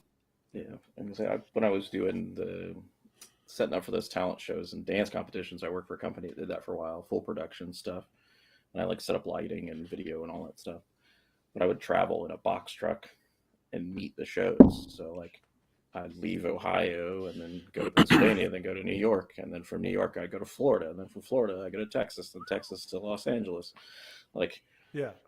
Big hauls. it's hauls, but it's like you set up the show that takes about 2 hours, and then I just go sit somewhere, and it's cool. But I think at that period of time, in a 30-day period, I was in 42 hotels. Holy mother. I was like, there's nothing fun about this. No. Different. There was a couple nights where I was in 2 hotels in one night because one was disgusting. It was Yeah. cool. Then you're like, oh, I'm burning through money just, with my per diems and stuff. I'm burning through money just to find something to do. Yeah. Right. Yeah. Yeah. That being said, I can't wait till we tour.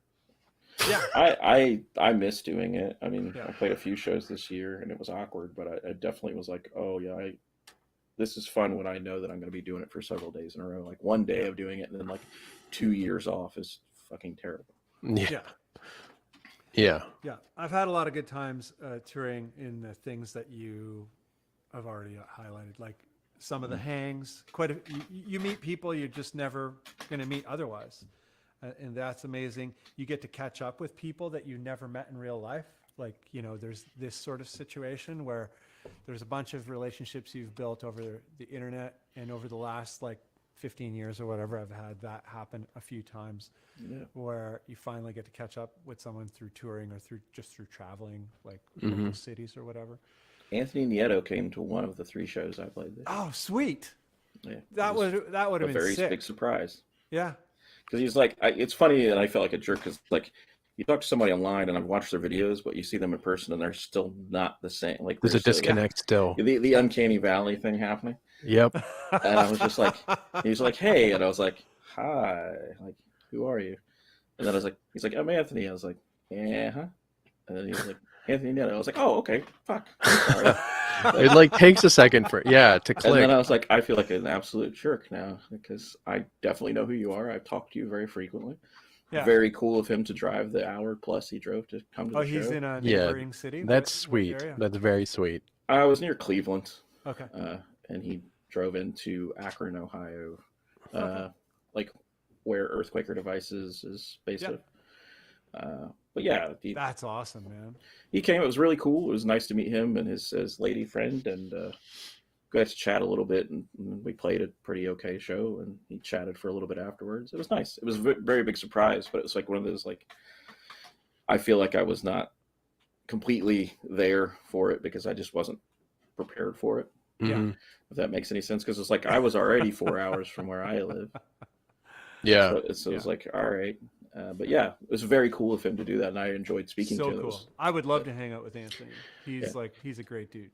It was awesome. Yeah, it was Yeah. great. I hope to be able to catch up with him again. At least that now I know what area he's in. Yeah. Because you're already in Ohio quite a bit. Yep. Very cool. I want to make it out to that neck of the woods. It's interesting, like where you guys between. Well, it's just like I have I'm connections kidding. with so many people from like Ohio to Wisconsin down to Kansas and back.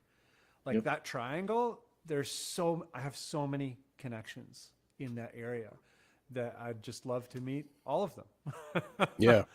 And I would say the majority of like meaningful connections that I have are mostly in that area or not very far from there. Even Synth Chris he goes to school in Moscow, Idaho, but he lives in Seattle, so he's kind of like going through that area. Seattle Seattle, Oregon, somewhere, but or Washington somewhere. I'm not sure. The Northwest. Where his home base is, but He lives in a place. yeah, but he travels It's across over here somewhere. across that patch. Aaron Drums, he says, kind of sums it up.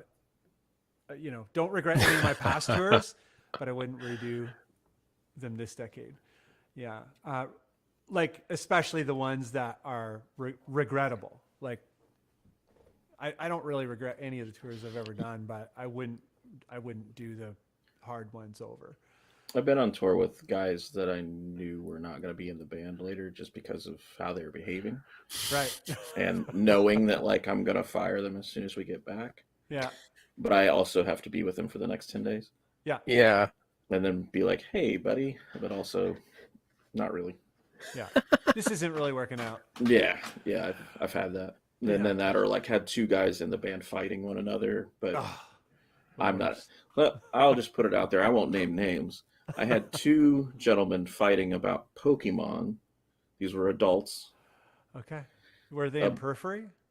No, they might as well have been. Well, they were fighting about some detail aside about Pokemon on like the gaming level. Mind you, I don't care about any of this. Yeah. Yeah.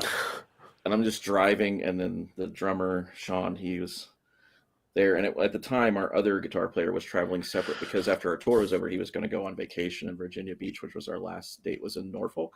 Right. So he wasn't with us. He didn't get to experience any of the chaos, but at the time there were 6 people in the band, so we had these two guys that were arguing about Pokemon, and it was the most infuriating conversation because it was stupid. And it got heated?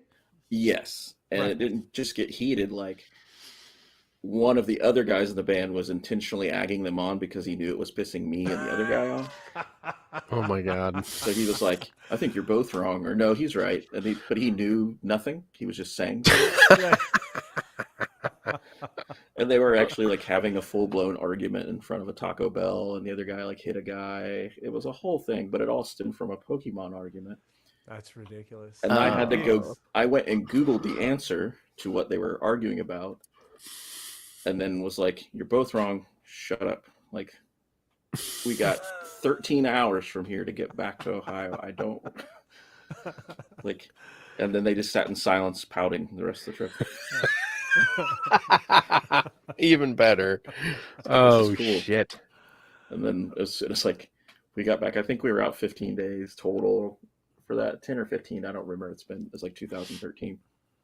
And we got back, and I was just like, I'll let you guys know when rehearsal is again, because I don't really want to talk to either of you for a while. And then like, I eventually like was trying to arrange. I went on vacation, and I was trying to arrange rehearsal because I was like, you guys know the songs, you can rehearse without me. There's, at the time there were 2 guitar players, a keyboard player, a bass player, a drummer. Like, there was enough that I didn't need to be there. Mm-hmm.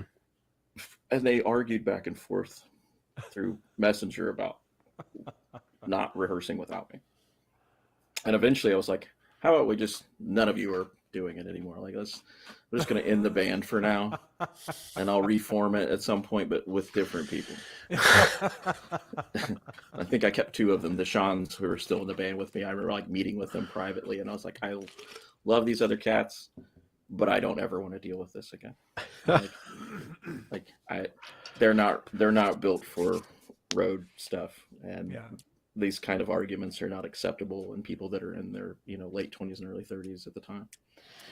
Not acceptable. No, it's interesting. Like the things that you'll encounter, like on tours, you tend to encounter some pretty hard things, especially if you're DIYing it. If you're on a bus tour and the label has a budget and all this stuff, a little different. Mm-hmm. But if you're in a van and you're doing quite a few dates, if you're doing like the typical hauls of 15 to 30 days, sometimes 60 days, those are kind of the average typical lengths. You'll encounter something hard on almost every leg to varying degrees. And I've always found it interesting, like how in the face of these like gross challenges, who's going to step up to try and fix it? And Right. Usually it's always been me in the situations that I've been in. There's been a few occasions that I can think of where, there was definitely other people helping or contributing. It's not always, but very often there's very few people that raise their hands, be like, I'll take care of it. Well, luckily, if it ever comes to the point where the 3 of us are somehow in a van together, I think 3 pragmatic be fine. people Yeah. in their 40s We'll be just fine. If we I'm run out of usually the gas, first I'll person carry on both. the phone. Yeah. Right. I'll make the calls. You're right. Let's get it handled. I'll get both of you guys on my back and I'll carry you to the next town. That sounds great. Yeah. Get I'd on, like boys. to see that with this 2-year COVID weight I have. Yeah, well, I'm huge. Look at this. I think That's we true. should invest in Jacked. segways for touring. Just Yes. purely Segway tour. Oh shit! Just Uh, Or like- one wheels. yeah, something ridiculous like You'd that. get But yeah, media just attention. like 20 of them. yeah, Yeah. there's your PR campaign right I there. think there was a guy that tried to do cross country on a Segway, and then he got arrested because a lot of states won't let anything. That's not on the roadworthy. highway. Yeah, Mhm. Yeah. Amazing. Trying to do something cool, and he gets arrested his 3rd state in. And that was a major derailment, I think. Right? It was Bunny, you fine. should go through these comments, man. Since we can't pick them out, like there's a lot of comments, and I just wouldn't want to ignore anybody. Did your boom operator move the mic? Because I didn't see it earlier, and now I'm seeing it. Me? No bun. Oh, I didn't know. Me if you- neither. Oh, no, it's always been. God damn it! I just noticed it. Yeah. Oh, the wall's been used to- broken. I used to put it going up, and I'm like, oh, if I just put it over, it's, Same thing. I can be the bun. Rah! Well, yeah, that's true. Don't be a savage like me. Like, oh, sorry. Oh, excuse me. Yeah, mine's over. About 2 feet over there on the desk here. Mine's got a red rocket. Oh, you bought one of those guys? Yeah. Is it the Personas? Oh No, no, this the is- boom arm. The boom arm. The Personas mic. This is a Frameworks boom arm. I hate it. And then what's it called? The Dynamite. Dynamite stick. If you touch it like that, I feel weird. Yeah. Yeah. It was uncomfortable. And Sorry. the way you're tweaking the microphone knobs is uncomfortable for me as well. I do have this, and I think if I place it strategically, it's inappropriate. Yeah. Anyway, Tip. By the way, Sleeve. so Aaron was actually in one of these pickle situations. We were driving between cities at 4:00 in the morning. We left after the show, and we're like, "Oh, we'll drive to the next place." The beginning of a horror film right there. Yeah, it was, and we have a place to sleep at the next place, and it'll take us 2 hours to get there or something like that. It was close enough, we'd get there late, but it was not too bad. And I'm like, we need to get gas, and suddenly we're on the highway. I'm like, why didn't we stop to get gas? He's like, no one told me to stop. I'm like, you know. You If there's don't. a That's gas one of the station, things you could just you go ahead go. and make a decision on, buddy. Yeah, you don't yeah. need anybody's permission. Yeah, but I guess it was, it was expected to be a team effort, and fair enough, whatever. That's how it went down, and so we missed gas. We ran out of gas on the exit in the city before the town that we needed to get to, and we managed to coast just through momentum most of the way up the turnpike, and we got onto this sort of shoulder thing, and we're like, okay, I don't know how far it is to the actual city from here. Exits take a while. And then, so it just finished raining. There's fog everywhere. It's a full moon of course. Yeah. And I have to walk through a swamp for about 14 miles. Oh my God, you didn't. Yeah. You walked 14 miles Into the town. And with a and you had to jerry can. walk back? Walk back, put $10 worth of gas or $5 worth of gas into the thing, and drive into town to the same place I got the gas, get more gas, and then get out of there. how long did that take? That must have taken you 10 hours. Surprisingly, it took about 3 or 4 hours, something like that. There's no way. Yeah. Were you running? I was walking fast. Yeah, I was very- jogging Yeah. frequently. Because the swamp, dude, the swamp was creepy as shit. I bet. And then, of course, some guy is just walking up the road at me No. at 5 a.m. or 4 a.m. It's still dark, so like probably 4 a.m. Plus, Sadbury sounds a little murdery too. Oh, it wasn't Sudbury. It's a place called Gravenhurst. Oh, beautiful. That's Yeah. cool. Man, But dude. but the guy was like, "Oh man, you ran out of gas." Like last minute, like I could just suddenly start to make out who they were, or that it was a person and not a. Does this axe rag murderer. smell like chloroform? Yeah, it Oh, was, man. and the swamp was like so creepy. That's team player right there. Holy shit. Wow, I didn't want to stay there. You know, I wanted to get the F out. But yeah, that was a fun time. And yeah, I pulled that move a bunch of times. That band was or- notorious for running out of gas. yeah, that band was two bands. So Aaron was in one of them, and then there was another version, same people as myself and two other guys, and that was a trio. And that band, we used the same van, but that van and that configuration of people, we ran out of gas a lot. I'm like, okay, we something's up. So you didn't learn at all. Well, I wasn't the driver. I don't drive. Yeah, maybe you should have. Yeah. I tried to be mindful and be like, hey, we should get some gas. But, I'm only one person in the team. It sounds like Aaron had the right idea. Sleep through it. He did. He did a good job.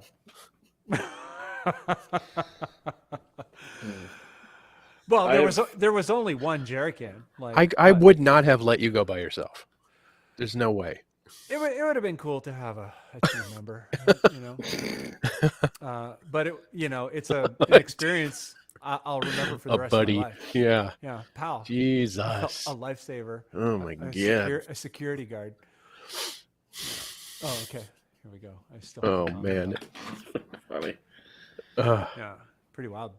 Yeah. But, yeah, and then I remember playing a gig in northern Ontario, like way up north. Kirkland Lake is the name of the town, small city up there, and I had this pop punk band called Three Hole Punch, and we Beautiful. played a gig up there, and it was a metal fest. It's just a bunch of loud, obnoxious teen bands, and somehow this, I had this interest from, a cute woman, and she came back after the gig to the hotel and all that kind of stuff. Siphoned your gas. No, it was all good, but then, she came with a boyfriend as well. Like the boyfriend Oh. showed up at 7 a.m. trying to kill us all. And, Oh fuck. and it was a very difficult situation to get out of. And they're like, hitting the vehicle with sticks and stuff. Thankfully, they didn't have like hammers or baseball bats or something like that, because we would have been effed. Yes, thankfully, most people don't travel with hammers. Yeah. In Halifax, like some guys did show up with bats. We were at a party and after a gig, and it was a great gig, and Halifax is an amazing town to play. And we played at the Pavilion, which is this sort of building there's this huge outdoor skateboard park, and there's this community center called the Pavilion, and the punk shows happen there, or hardcore shows, whatever. And we played the show. It was a great night. We go back to they're like, oh, there's a sick party. You should come. And we're like, well, sweet, we'll go.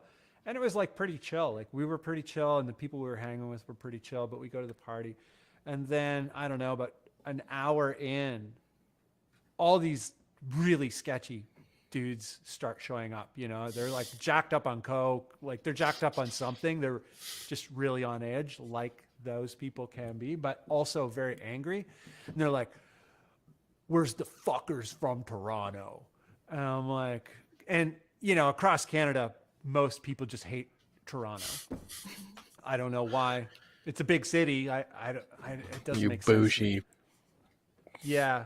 But I don't know. I'm like, oh, Was it a not hockey us, issue? not us. I guess.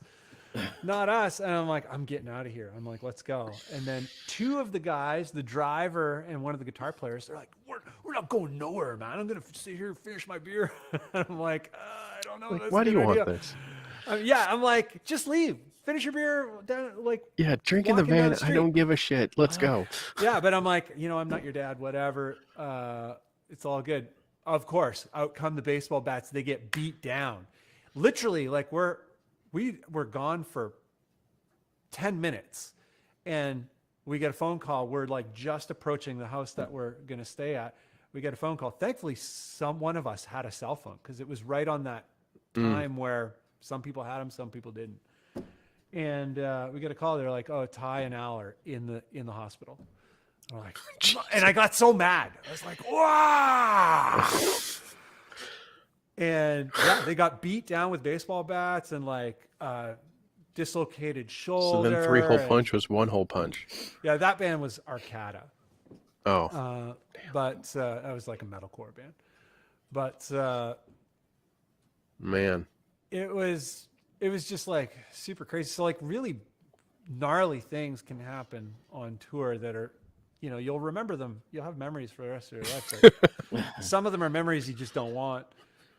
There's a venue in Kitchener, Ontario that I went to watch my wife play at. Maybe I don't know what the name of the place was, but what I do recall from it is that where the mixing console was, and maybe you've played there, and I hope you have because it's hilarious if you have. Yeah. So mixing console here. I'm looking at the camera weird, but here, deep fryer for fish here. Delicious. So the entire time people are like setting up and playing, you just have this horrible waft of like paddock or some sort of like shit fish Yeah. that's being fried. I've never played there. But it's literally there. It was literally next to the mixing board with a piece of like plexiglass in between.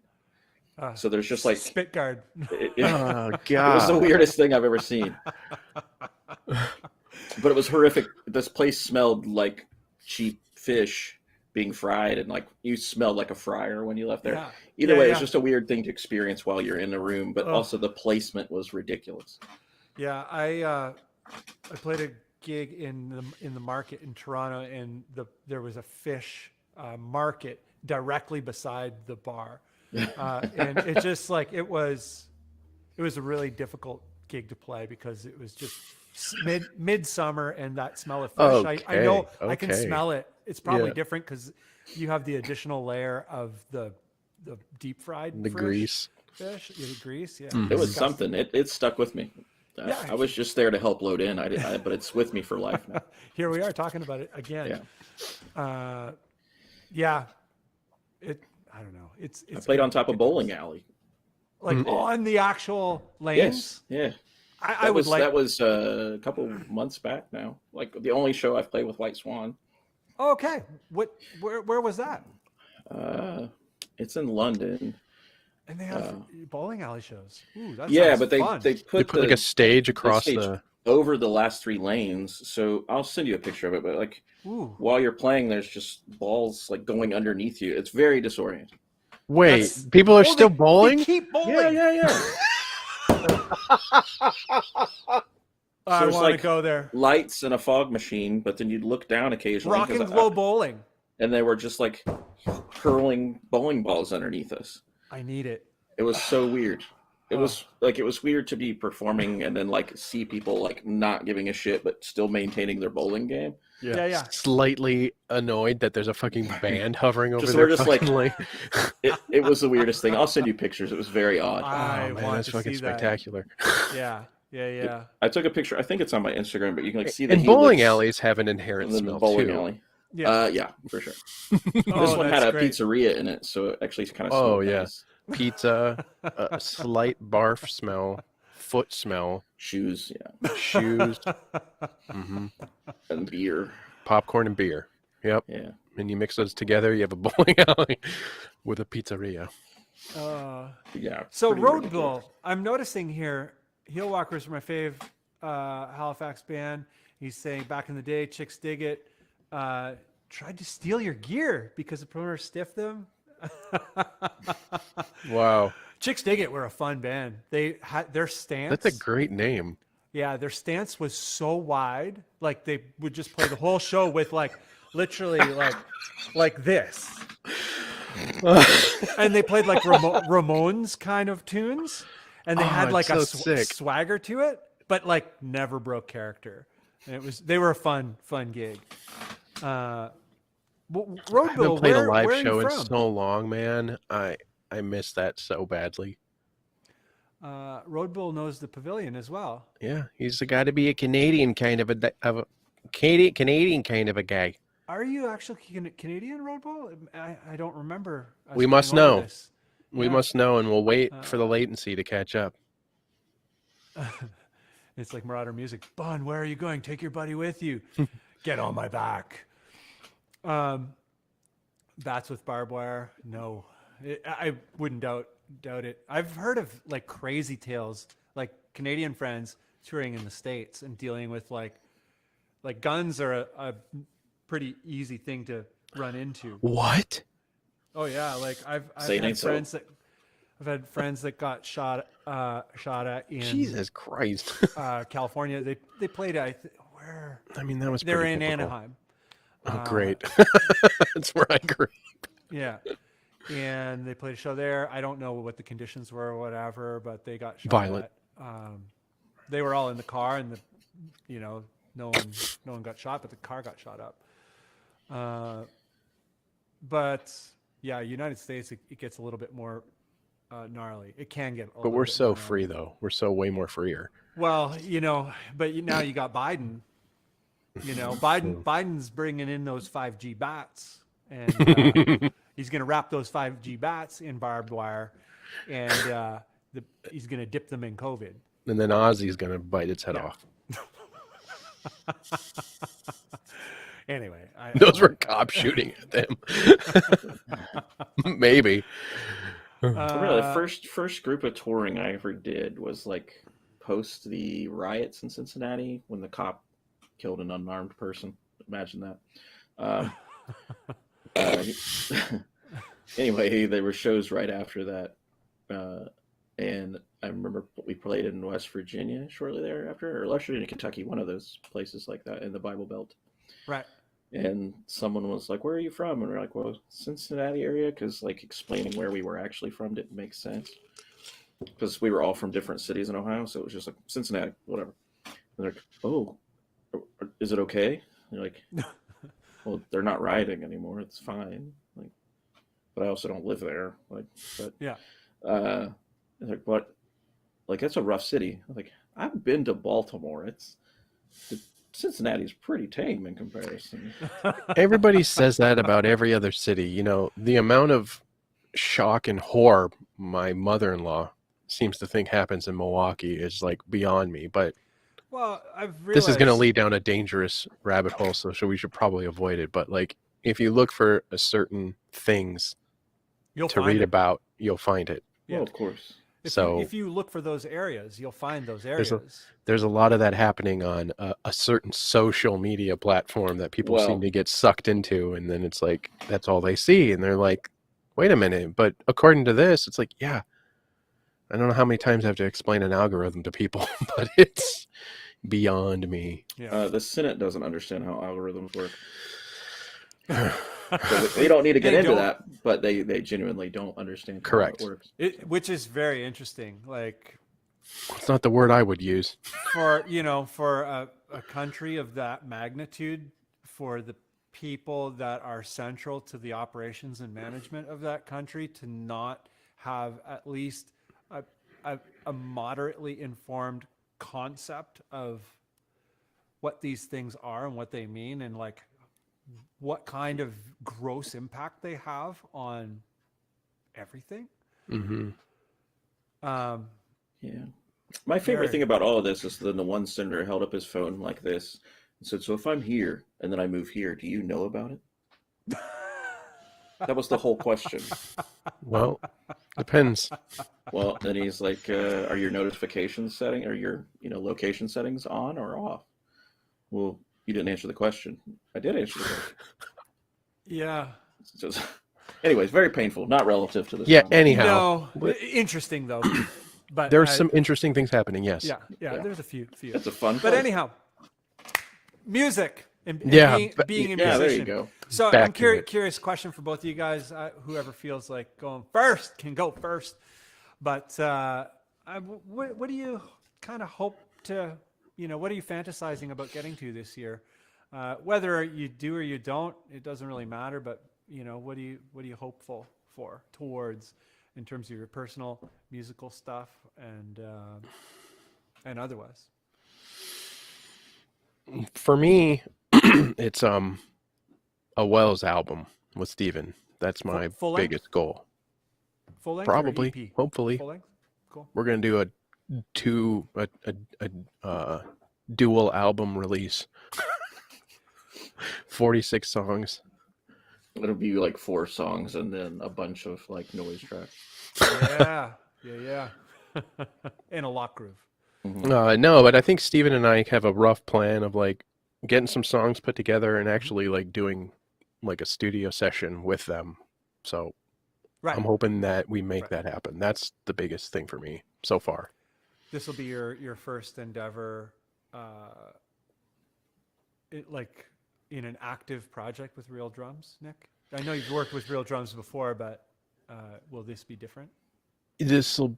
Yeah, I'll consider this the first thing since it was so long ago, and I was on an EP with the band I was in right when I joined, and everything had been recorded already. So I was just like, "Hey, I'm the bass player. Can I record my bass parts real quick?" Yeah. Yeah. So it'll be a lot of firsts, and it'll be cool. And just trigger all the acoustic drums with perfect drums. Right. No, I've heard the sounds that Steven's dudes get, so Oh yeah. I think it's gonna be sick no matter what. Cool. Now, how good the songs are gonna be, that remains to be seen, but they'll sound good. Yeah. And Steven?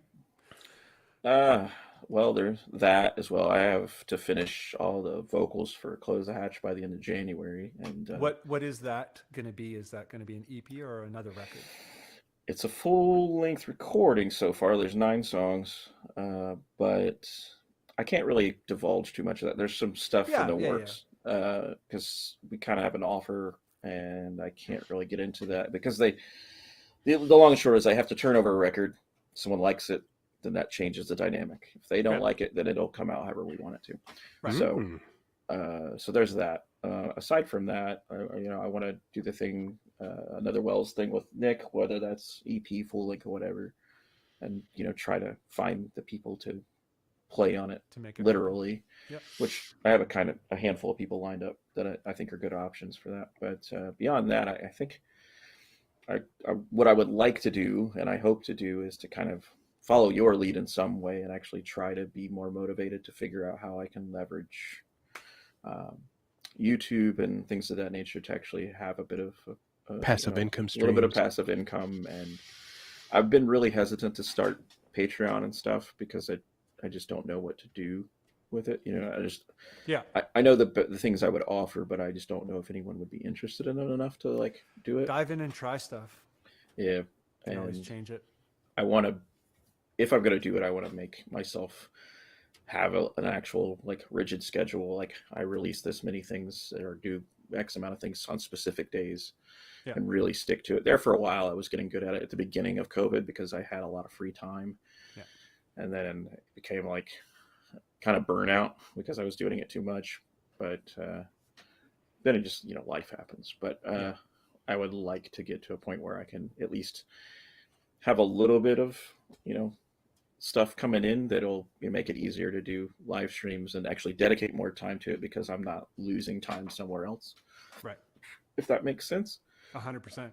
It's the game that I think we're all kind of, not the game, but it's the juggle that we're all trying to make sense of in some facet or another. So very much.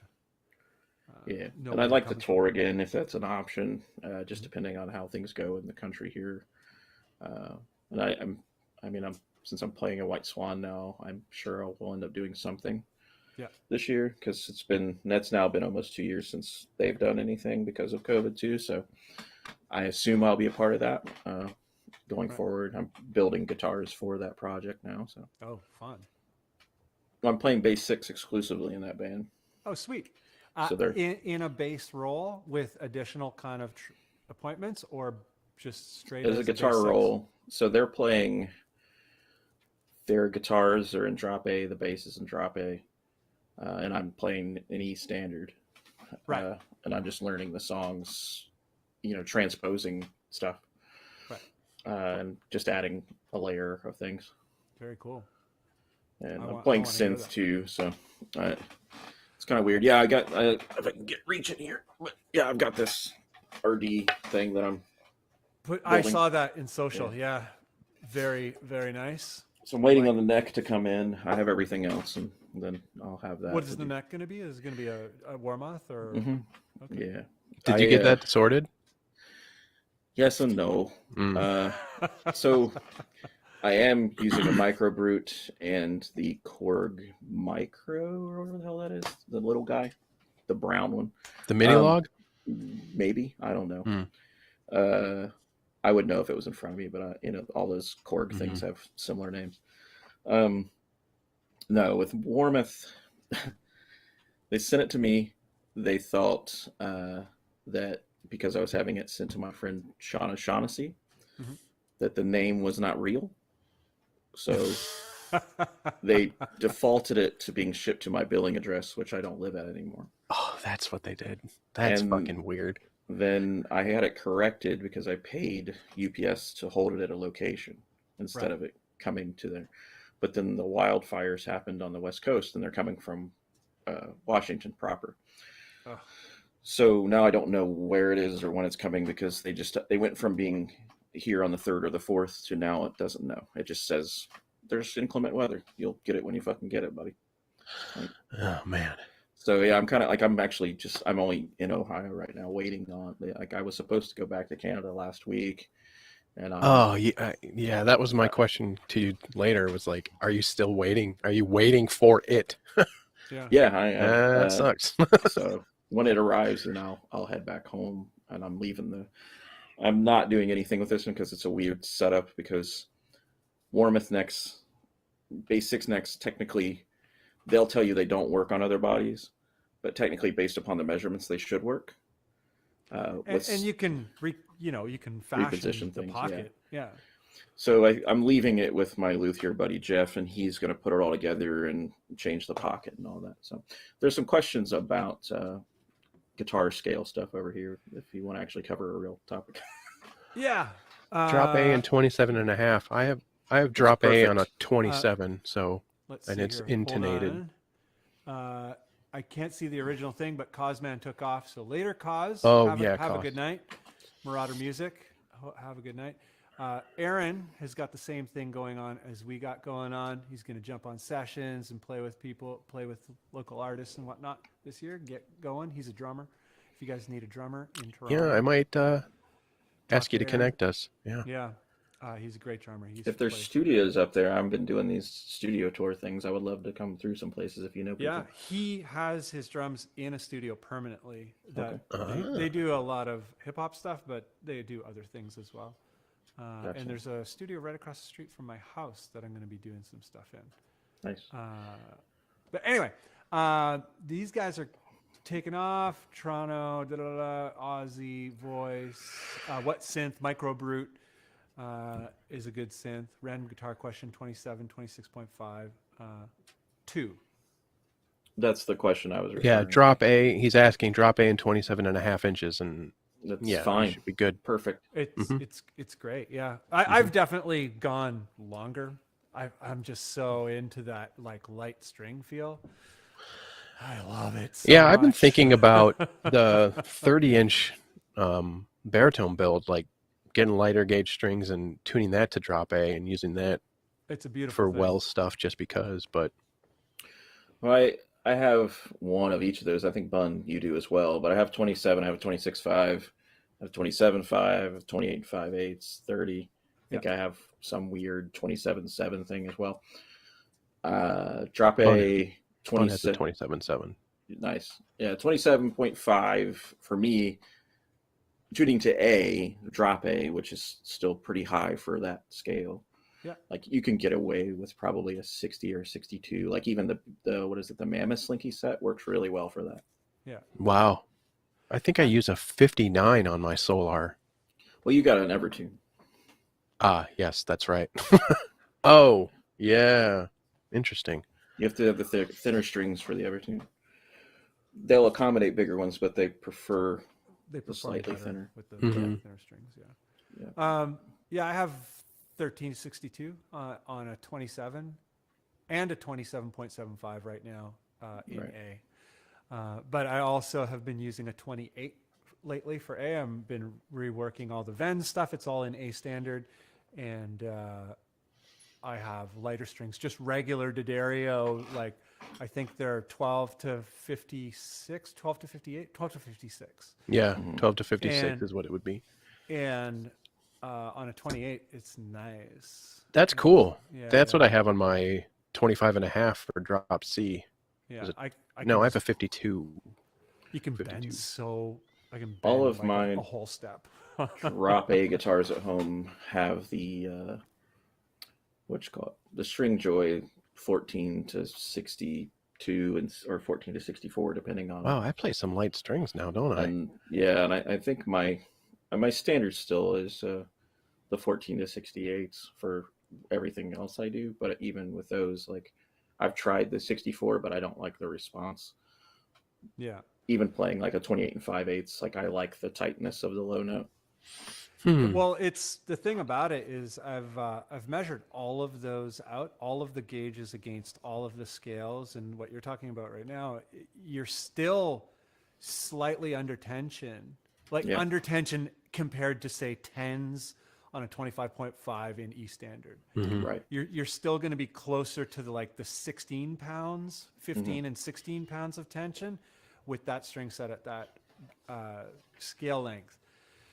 And yeah, like I'm kind of like you. I don't like it tight per se, but I like it about as tight as just a regular guitar. And there's Yeah, I like it to feel responsive. Yeah. Like, and natural, not flubby at all. Like I want to be able to pick fast if I want to without it being weird. I pick like like an animal. Like I don't have any picking technique. I just dig, like the whole string moves.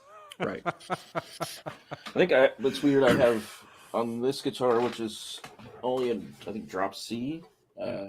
It's got I think 10 to or 12 to 50. I think I got a set of. I think I have a 60 on that baritone. That's in In G. G. Yeah, It's 28 and 5/8, so that makes sense. yeah. Anyway. Yeah, no, that's cool. Nerd. Wait, we always go to string stuff. Apoplexy is asking how to thin down an RGB. I can't read. RGIB21 neck. Yee. That's a scary modification. Well, if you're just doing it with sanding, Yeah, sand to feel basically. yeah, it's not a big deal because like what's interesting about Is a it neck, that it's round on that neck? that neck is a really massive Like a club? neck. Yeah, I have the same It's guitar. a bigger neck, yeah. It's abnormally big, at least from the earlier batches. I think that they've cured that in later batches, but there's so much material there. You're fine, but if you're just doing it with sanding, it's surprising how much, if you take it down a mill, Yeah. how much of a difference in feel that is. It's still going to be a pretty big neck because it is just huge to begin with, but yeah, the difference of a mill, you really notice it. It's not a Stu Mac makes some compound on there? No. Hmm. Stu Mac makes some pre-shaped sanders you can buy, Yeah. and they'll pretty much get you right where you want to be, and you can, do a couple passes and see how it feels, and do a couple passes. I would think for something on that guitar in particular, because it's so bulky, like you'd almost want to kind of get that, what do they call it, where it's like got the More of a V. yeah Yeah, like you what do can call still it, have the ergonomic thickness guitars? underneath there if you need to, because I know I've over the years grown to like actually fret your guitar properly, but also having the thinness around the edges might be nice. Yeah, I've been finding the D profile I've been liking that one. I'm not that picky though. I'm like, is it a guitar? Yeah. And can I make some tunes? All I know is another advantage of the Cream City videos is I get to play a lot of guitars I wouldn't normally play, and I Right. played this headless Ibanez Was it with ergonomic? First of all, it's just so amazingly ergonomic, and Yeah. the weight is distributed perfectly. It's very light. I could stand with that thing around my neck all day. Yeah. You know, and it'd be fucking wonderful. But the roasted maple necks, man, are just like Knees. I need to just. I've almost thought about like selling the other guitars I have just to like start getting every guitar I want to have with like a roasted maple neck. It's just that much better in my opinion. Yeah. The From only what I've thing played, all the to- different necks I've been playing, and a satin finish if you're going to have any finish at all on it. Yeah. I hate finished necks. The only thing about the roasted maple specifically is they're kind of fragile. Like they chip easily because they're kind of, the wood becomes kind of chalky. It has like a very positive quality, and then it's very hard and it's very responsive. Like, Yeah. you know, Like a tempered piece of glass almost. Like yeah, it's you super can, nice. it's to strong, play. but Yeah.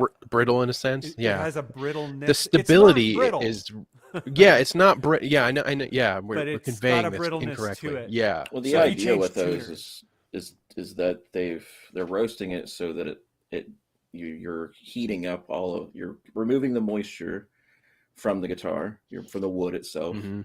and you're also bonding the wax and stuff that's in the wood itself melds with the wood. So you've removed all the moisture, so it inherently would be drier and more prone to those sorts of things. It only would make sense that that's what it Yeah. Yeah. Yeah, I know that when people change tuners and things like that, that they have to be very careful. And if you're doing any drilling, definitely like tape everything off first. Oh yeah. And I didn't. even I noticed still- that when I put the tuning keys on mine. Yeah. Yeah.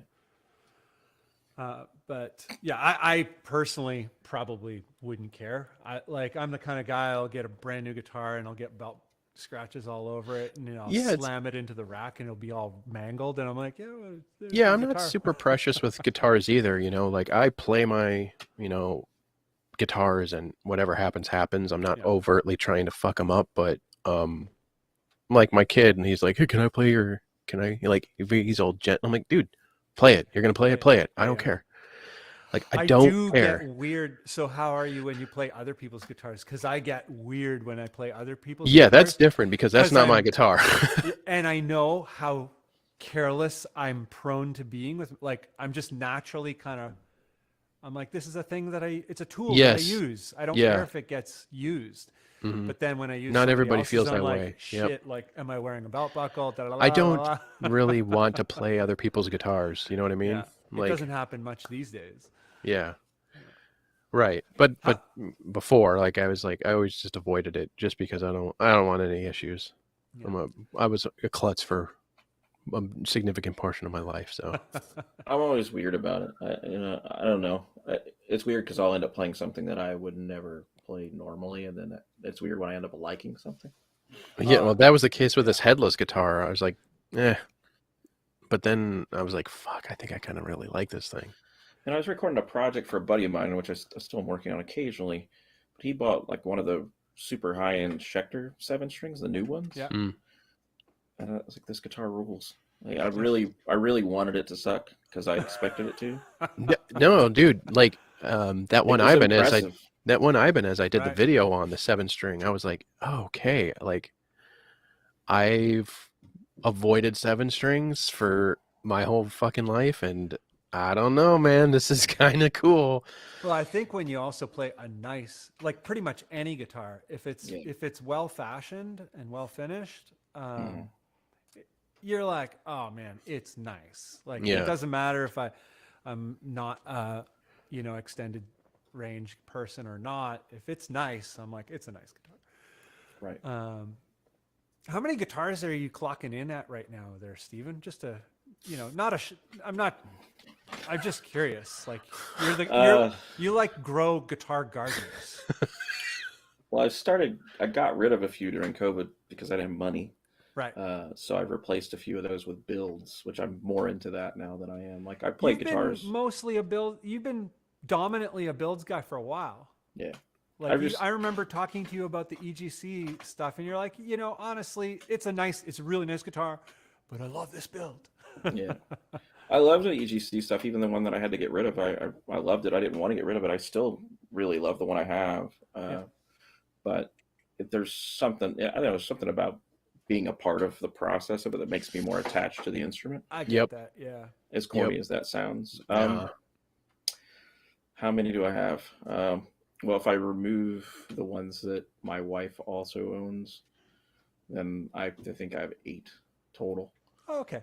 But if I add the ones that she owns that I've made or bought with her, I think we have like 13 or 14. Nice. And then you get into basses. That's a whole other thing. We have about 10 of those. And then if you get into all the stuff from the kitty camp, I don't.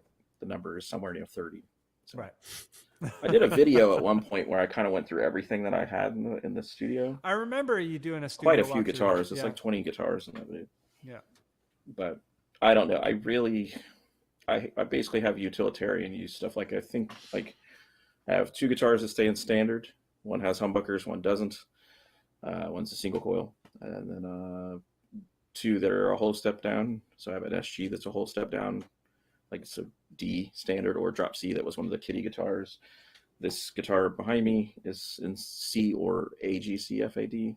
So and that's why I have 25.5 as well. 25.5, and then trying to think. From there, I have a Les Paul that stays in kind of half step world. Right. It's needs repaired, so I don't really use it very much. I'm trying to think. I have a whole slew of baritones. We have, I think, 3 27, 7.27.5s, and I have 2 27.7 something.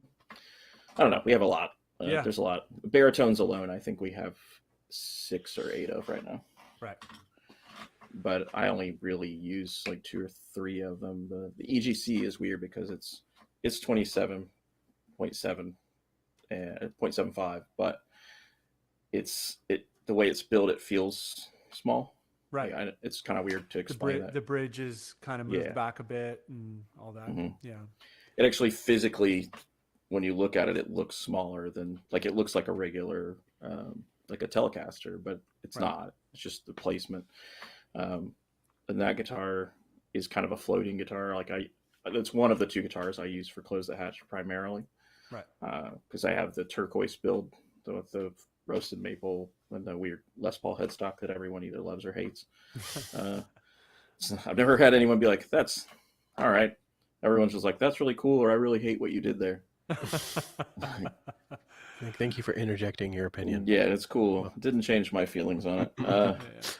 But I don't know, man. Those are the 2. They're all utilitarian. We have some guitars that are 27.5 that are tuned to drop A too, because before I started making baritones for my wife, for building them for her, she was using what you call it, an Ovation guitar, an Ovation electric Viper.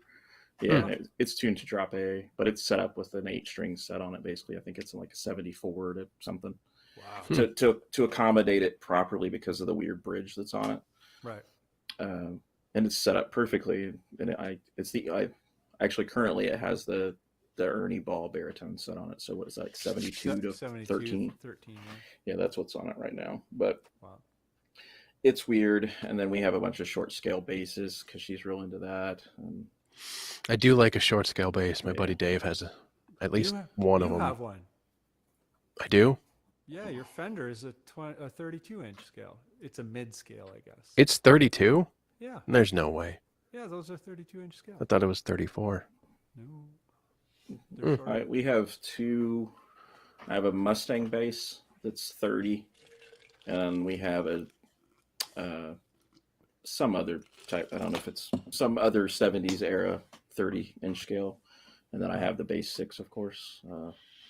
and the G&L, which is kind of my baby. I would love one of those G&L I know. SAT base 6s. They only Yeah. made like 1 or 2 of them ever. I met a guy today on Instagram that builds Gibson Grabber copies, Okay. but he uses G&L parts. Oh wow. So it's kind of like a dream base for me. Yeah.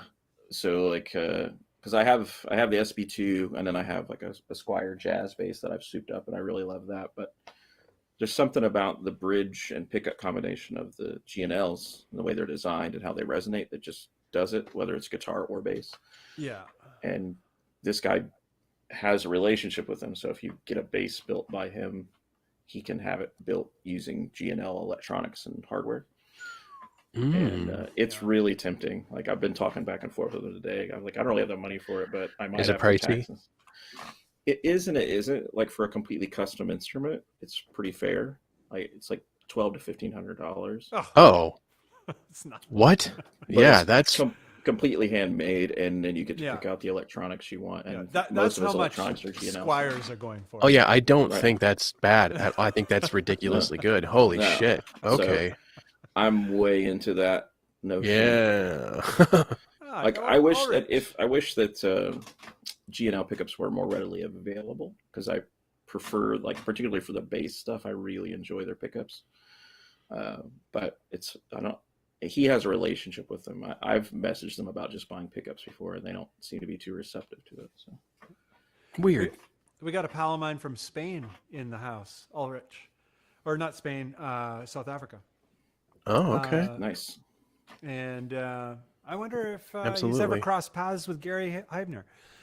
But if you're overly concerned with preserving the superficial integrity of your guitars, you may be missing the point of what your guitar is. A tool. They're meant to be played. I couldn't agree. agree more. I Yeah. agree. And I don't know. I love how guitars Patina. break into your thing. Mhm. Patina. Mhm. I'm gonna go home. I'm gonna go and light my guitars on fire tomorrow. I left a lot of the mistakes alone in this because I had already stained this once. Right. And then when I did the painting, I sanded it back down to bring some of that, because I want it to look beat up. So I I can like beat it. that. I like that. I noticed that in your picture. I like that you I did want that. it to look like it's been played, and eventually, because of the type of paint I use, it'll show even more. So, like, I don't know. I like things to be beat up. One of my favorite guitars I have is that white baritone Telly that I have, and it looks like shit. Mm-hmm. It literally has a giant chunk out of a part of it. I don't know. I go for that. I'm not into relic guitars at all, Yeah. but I'm really into Played. guitars that are played. Player worn And- guitars. Yeah. And I get jazzed about it when I see my uncle. He's been playing all his life, and he plays some of the guitars that he played when he was a teenager, when he was a child. He still has them, and they're so played. And I'm just like, oh man, it looks like it has a soul. Yeah. You know. Just about every single one of my guitars has some sort of either me fucking it up from trying to like replace something or fix something, or buying used guitars for most of my life. Yeah, they come with little dings and scrapes, and yeah, it's Amazing. it's whatever. It should be. I'm gonna grab a few. I've been laxing on the comments here. Since Chris also says my baritone Strat has been dropped on concrete. That's attaboy. A little too broken in, he meant. yeah, Yeah. but just cosmetic stuff. Yeah, as long as the actual integrity of the instrument is still holding up, they're good. And yeah, development avoid. That's a terrible feeling. It's so. I'm sure you guys have seen. Like, you've seen your guitars sitting in a stand or not sitting in a stand or whatever, and fall over in a precarious place, like onto concrete or tile or whatever. I've had it happen with Gibson guitars and Gibson-like construction guitars, So and just waiting for the heads and just to watch, snap off. yeah, and just go, and you could hear it, and I'm like, well, we only got one guitar this gig.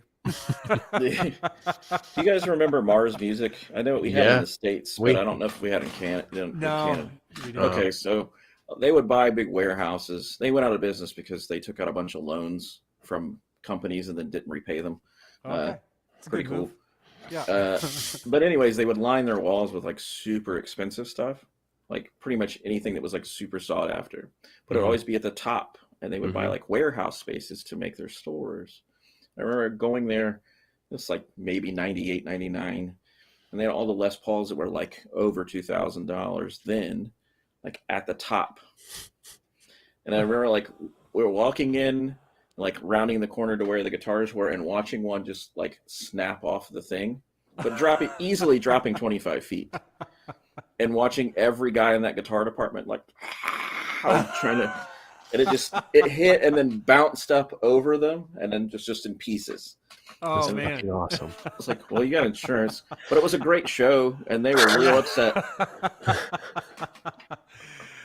Yeah, it's interesting. Yeah, if a guitar hits like right on the butt, it will bounce like quite a bit. And yeah, the way a Les Paul or an SG is constructed, yeah, They're made to break. Yeah. People give Apple shit about their products. Like I think that my favorite thing with all of that stuff with Mars, I don't, because you guys didn't have them, but Mars is one of those places that there's no wonder they went out of business.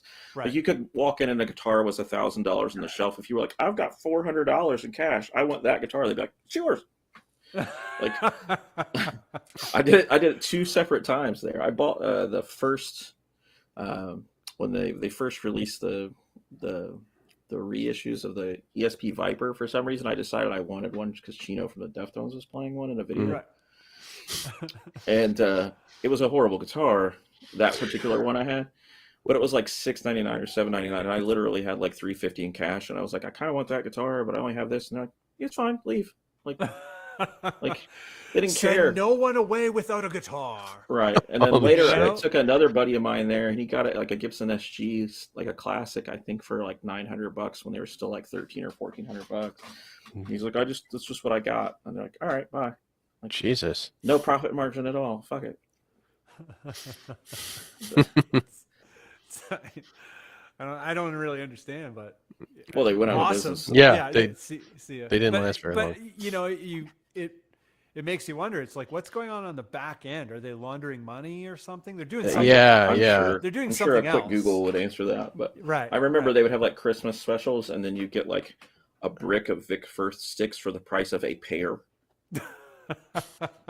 And like I'd just go there for Christmas and get them for my dad every year for the few years they were there, because it was like for $12 I get like $50 worth of sticks. Yeah. And, like I don't know what they were doing, but I Yeah. mean it didn't work. They completely went bankrupt. But That might have been the point. It's crazy though, because Maybe on the they flip had an side, insurance policy on the maybe bankruptcy. yeah. maybe who knows? That seemed a little shaky. A little For sure. shaky. Yeah. But then on the flip side, you have places like there's a lot of like, not a lot. There's a few little mom and pop guitar shops in the Milwaukee area, and they just charge such astronomical prices. And it's like, yo, And they I kinda have to, right? understand what you're trying to do here, Yeah. but Well, it's a Yeah. quantity game, you know. Like those little places can't sell as many things, so they can't meet the price. yeah, I had a very interesting conversation with when I was in Arizona, when NAMM was a thing. Who knows if it's going to be around anymore, but this little place in Arizona called Brinley's, we would get our NAMM passes through them. My best friend made a relationship with them over the years, and the owner was talking to us about that very thing. Like, you know, you need to buy in at this much like of an order value, you know, a pallet's worth, and it's like, if you're not going to move them, then they don't want to sell to you. And it's like the brands make it difficult for there to be legitimate mom and pop shops with options, you know. Yeah, there's And a it's a thing bummer. called OEM, I think, where it's all like it happens in Nashville every year. They have like a convention for it, but it's like all the stuff and palleted up that those companies didn't sell. So like little mom and pops go there and buy those things at auction, but they don't know what's on the pallet. Mm-hmm. Right. It's just like, this is X amount of Squire products, Orange product, whatever. There's no inventory here. It's just all of this stuff. Yep, you get what's on this pallet. Yeah, and it's like $100 for a couple grand worth of gear, but it may be absolute garbage. It may be gems that you don't know. Mm-hmm. I've known a few guys that tried to run small music stores, and a big part of why they failed is because it's impossible to get enough good product in to make the money back. You basically have to sell it for what you paid for it. It seems like now the big thing is the niche. Like you Yeah. gotta find, I don't know, like start a baritone store, start a store that you specialize in all kinds of guitar enclosures. I'm just Yeah. you know, I'm just kind of saying whatever, but like that kind of thing where they're like cabs and more. I think the brick and mortar stores, I don't know, three of us might have talked about this separately at some point, but like they have an opportunity that the internet doesn't have, and I never see them taking advantage of it, and that's like being able to hand somebody a guitar and talk about it in real time. Yeah. Build a Having relationship. guitar- Build a Doesn't- relationship and rapport, and Yeah. Doesn't the store doesn't Cream City have like a really nice enclosed room? Like, isn't that their whole thing where you can go in and you can really dig into and audition guitars like full on there? Musical Round does. Musical Round. Cream City has an acoustic room, but they don't have like isolated rooms where you can try well, they might. Right. But but what they do have is guys that know what's on the walls, Right. Very important. and they talk to people, and they want you to grab something off the wall and play it. Doesn't matter how expensive or precious it is. Like, play the stuff, play it. Like, we don't get, like, there's one good way of getting somebody, how can I get you to go home with a guitar today? It's like, just fucking having somebody play one will push them to spend money. Yeah. More often than not, I remember going to a Sam Ash when I was younger and oh my God, plugging into an AC30 and just some random guitar, and it was just barely up enough to where I could hear it in front of it, which is not a good way to test out an amp. And the guy who worked there literally walked up and turned it off while I was playing it. Wow. I was like maybe 15 or 16, and I was like, guess who's never fucking shopping here again? Yeah. The place is a piece of shit. I've had a bad experience there before, more than once actually. Okay. Screw Sam Ash. Not the greatest, and it's funny because it's still kind of that way. Because I went there since I've been here, like around a day or two before Christmas. I went to buy guitar picks because I lose them everywhere, even though I have a million of them. Yep. And that's all I went there for, and I ended up getting some other shit. It doesn't matter; it's irrelevant. Either way, kind of the same situation. They have like a little room where they have acoustics. And then they have a little area to the back that has like a little tiny room where I think they use it to take pictures to sell shit online. But it's just like a little room with a couple amps in it. But it's like nice stuff like Friedman's and stuff. So I went to play them. And the door was like barely cracked. And the guy like aggressively slammed the door closed when I was like sitting in there playing. I was like, I'm fucking 40. It's not like I'm, a 13-year-old kid blasting shit. I was like, what do you like? I have a credit card, sir. Like, if it's I like, wanted to buy this. It's like, I always think like, I'm so sorry you hate what you're doing. Right. Because that's what it boils down to. You experience this everywhere. It's like, I'm sorry. I'm really sorry you don't like what you're doing. Like, I just want to have a good experience and spend money here potentially. Yeah. But you're ruining that. So well, I think a lot of it is like the residual retail model from the last 50 years of music retail, and we're seeing some smaller places actually innovate in that space and become a more holistic experience and all this sort of stuff. Well, the guys who want to make it, who have a store with walls and inventory, know that you have to set yourself apart from the internet. You also have to be on the internet. So it's like, if you're going to have, like, basically your store is your warehouse, but you also need to make that like a place you can go and get answers. Yeah. My pal Steve. Oh, sorry. Go ahead. Go. Sorry. Very quick. My pal Steve, he started a guitar shop on the east side of Toronto in an area where guitar shops would always fail Yeah. for all of history. And he started a shop there, took it really kind of, one step at a time, and just like the things that he knew he had inroads to in terms of music community, Mm-hmm. and also like really crushed it in the internet thing, and was really wise and sort of first compared to most places with that stuff. And he made a great business out of it. And he's a small shop, and it's very profitable. So it's, proof There's ways to positive. do it. Yeah, there are ways to do it. I can't tell you what the right way is, but there's definitely ways. I think it's like what I was gonna say is like as far as like the big box guys, I've kind of switched to only buying from Sweetwater if I'm going to use one of those companies, because They the have customer service is incredible- amazing. Yeah. Absolutely. Even though it's obnoxious sometimes, because like Tyler and Alex, the two guys I've bought from for like 15 years, will call me like, "Hey, bro, what's up?" I'm like, I know you just want my money. Like, why? Yeah. Like, I got an email from one of them the other day. I ordered bass 6 strings from them because I wanted to try the thicker Fender ones. And Alex emailed me. Checking in to see how those strings are working out for you. And I'm like, just send the candy and leave me alone. But like, anyway, like he emailed me and was like, "What have you been up to? What projects you're involved? I'd love to hear them." So I sent him like 25 links, literally. Yeah. Like I was like, "You want to hear it, buddy? Here it is. I want the essay." Like, Yeah. I bought something 20 minutes ago, and you've emailed me. What am I up to? I bought guitar strings. I didn't buy anything of real importance. Yeah. But I guess that's the other side is like if you do buy something, because the G&L bass that I got, my wife bought from them, and they did like a 40-some point inspection and took pictures of that guitar, not the one that's on the thing, and made sure that I liked it before it shipped. I'm like, that's all right. That was enough for me to be like, if I buy a new guitar again, I'm buying it through them because they'll do the work. And I'm not just, you go to Guitar Center, unless you go to the elite thing there, like the super expensive stuff, when you actually do see what you're doing. Sweetwater will do it if you buy a Squier guitar. They'll take that guitar out of the box and send you a photo of it and do a setup and tell you, everything about it.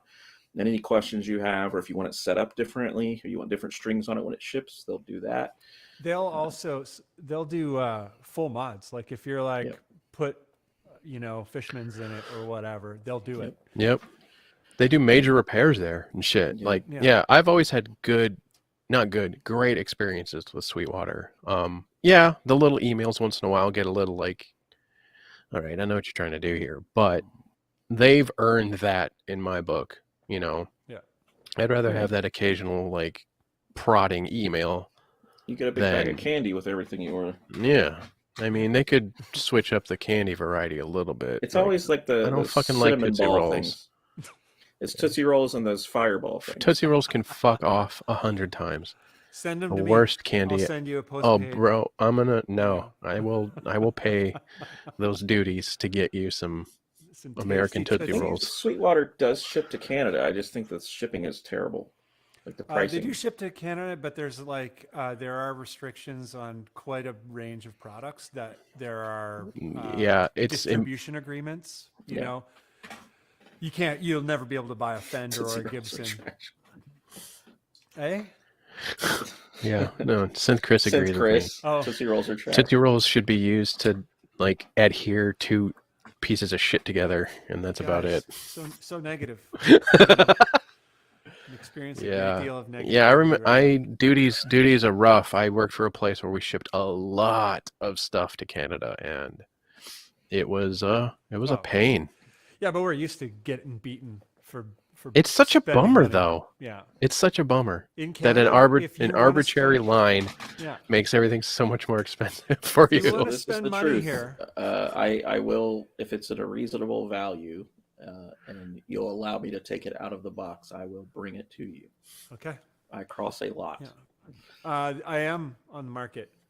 Those new Danos are all 3x3 headstocks. 2022 Danos are going back to the Coke bottle. That's so awesome. I'm getting in. I'm going to get a fleet of Danos. Well, and that's going to be my main a fleet. Well, I'm totally serious. Send them my way. I cross regularly. You may have to drive to London to pick them up. Happily, We'll make a video or 10. All right. Yeah. I'm fine with that. Yeah, I mean, this is me publicly admitting to doing something highly illegal. But On the internet. yeah, Yeah. I've been Public. detained recently. So Maybe we'll take this this stream down if it ever comes no, to. you're fine. You're fine. I can't prove anything. What else Yeah. we got here, comment wise, other than duty and NAFTA stuff? Yeah, that NAFTA. We're closing in on 3 hours. Yeah, we are. I think Yeah. we're gonna wrap it I up. gotta pee royally as well. So Okay. But I actually got up to do that at one point. Right. I've been That's a good right. boy. That was a stealth move. But I guess the verdict is this software works okay. I don't I'm hate not it. even familiar with it. It's good. I'm having audio issues. Like I Yeah. keep cutting out. Like there's times where my audio in my ears just completely goes away, and I'm like, I hope you guys can hear what I'm saying. I don't hear my audio at all in my ears. I don't either. So you have a very special situation there. Well, You have And some you weird sound quite loopy good, stuff yeah. going on. it's just the way I set it up. I The have mic's this- going into my interface. I have my interface going. It's a whole thing. Anyway, yeah, I don't know, man. Like Restream, as annoying as it is, seemed to feel a little more smooth. And in the end, I kind of really got comfortable with all the idiosyncrasies. Like a lot of the things that Yes. we were having trouble We were able with, to, yeah, I'm like, oh, if you do this stupid little hack, if you Yeah. go to the green room and come back, it syncs and all Yeah. that kind of stuff. I've found that if you complain to them a little bit about the pricing, they will just change the pricing. Oh, really? Yeah. maybe we should do that. I really we want to feel come like back to I Restream. really feel like we should talk to them and say like collectively our followings, we put that together. It's a bigger number. See, the audio thing's happening now, and it's like, can you guys hear me? I don't know. I hope you can. We can hear you just But- fine. It's You frustrating. sound great. But It's all because Yeah. of the red rocket. Red Yeah, Rocket, well, you've got that morning radio voice. You so. do. You really Yeah. do. You That's and sweet Miles, of you guys. Like when you and Miles are on the mic at the same time. Speaking of Miles, he did a tribute to Betty White and played the Golden Girls theme on his bass. Mhm. And I would just love that to death. Like it was so funny. I was cracking up. Yeah. Yeah, Miles is cool. Miles is the bomb. He was not able to make it today, but he's up for future jams, of course. Yeah, so Um, let's explore, if we can fix the little weirdness. There's like at least we could all log in to Restream and Yeah, I'd rather manipulate it the be on the stream. back end because right now I have to yeah, you have to do everything. do all of it, and that's not good. Yeah, so And this I was literally only- didn't know anything about this until you guys emailed me, which you emailed at 7:30. I didn't get it until after 9. I think whenever I wrote received, I was in my car driving, so I didn't actually read the email. Right. good thing it So- wasn't an emergency. Yeah. An Yeah, emergency email. But then I got here and like I was on the phone with the wife and I saw the thing go up that you guys were live. I was like, oh, that's probably what that was about. So, I'll just don't mind me. I'll hop in now, yeah, why not? Mr. Cash. Well, but I, yeah, I didn't know we were doing it tonight. I think if I would have known ahead of time, I would have been here. it's on all time. good. It's all good. It's fine. we're gonna It's definitely it try is a and tester.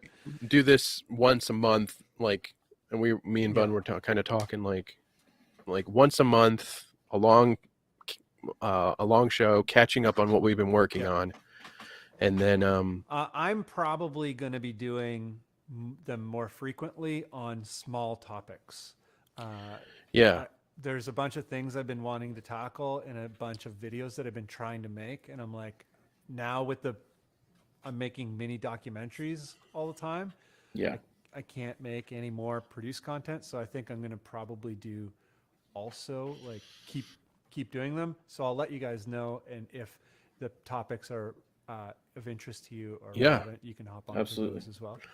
Yeah. Nick and I are going to do one probably either once a month or something of that nature as well, or once a week, whatever we can pull off, where there is no structure and we're just BSing.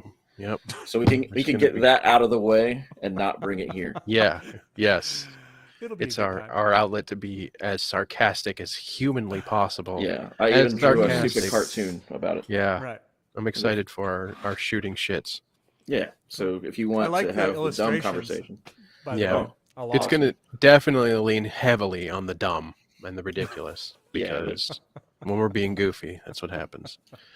So That yeah, way I mean, if we can- get we can focus Restream, when we're here. So if we get Restream up and running again, you know, we could probably just use that for that, or it for that, or whatever the fuck we're gonna do. Yeah. So, yeah, we'll figure that out. We'll figure it out. I know you paid for this. Did you pay for this for the yeah, year? I paid for it, but no. I only. Oh, did okay, okay. 1 month. It was $15. Oh, okay. US. So that's like $187. oh god, StreamYard had a coupon code for the new year that made it like $9.99 a month for a year. Man, we were shopping yesterday. Yeah. Yeah. I think we should take Steven's advice and Bunn, since you're so eloquent at writing, like write something up to send to them. I mean, I read your They changed things my every pricing month. on mine because I was like, I want to go up to the next tier, but I really can't afford that much. And they're like, well, you can do the medium tier for like the price of the entry level one. I think we got the pull. I think we could do it. You know, like remember when we were doing them bandless regularly, we'd get those reports that says like you had 80% more followers or 80% more hours watched than. I hate to bum you out there because I did one that had 4 people watching it and it got the same email. So Oh no, are they fucking blowing smoke? absolutely, they want you to keep doing it. Unbelievable. Yeah, I've got the same email. God damn it, dude. Sorry. Yeah. I don't know. It's like it might be worth it for me, like to just pay half of it outright, like just out of my pocket, and then the remainder come from a combination of you guys. And Well, let's have we still that discussion because I think maybe I'd be. Patreon support. Yeah, like Yeah. I would feel better about. This is an off the stream topic, by the way. It is. Yeah. It is. Yeah. We're gonna Oh, close yeah. the stream. Yeah, Sorry, let's fellas. no. We shouldn't be talking about our financial decisions. Well- No, that's true. That's true. I don't know. I like sharing with like. Yeah, it's not. This is how something we do it. super hiding, but yeah, this is what we're in the fucking nitty gritty. Yeah, we're gonna end the stream. Thank you. It was definitely to good seeing everyone everybody who again. was hanging out, and especially It's Kickstarter campaign. our Kickstarter campaign. Yeah. Where is it? Do we have? No, it's gone. Hey, if I it had worked for the fart pedal, it'll work for this. I had it all set up. Anyway, we're gonna. Oh man, everything's broken right now. See? Sorry about See? your dreams. My Mac windows are going crazy. Anyway, end stream. Bye.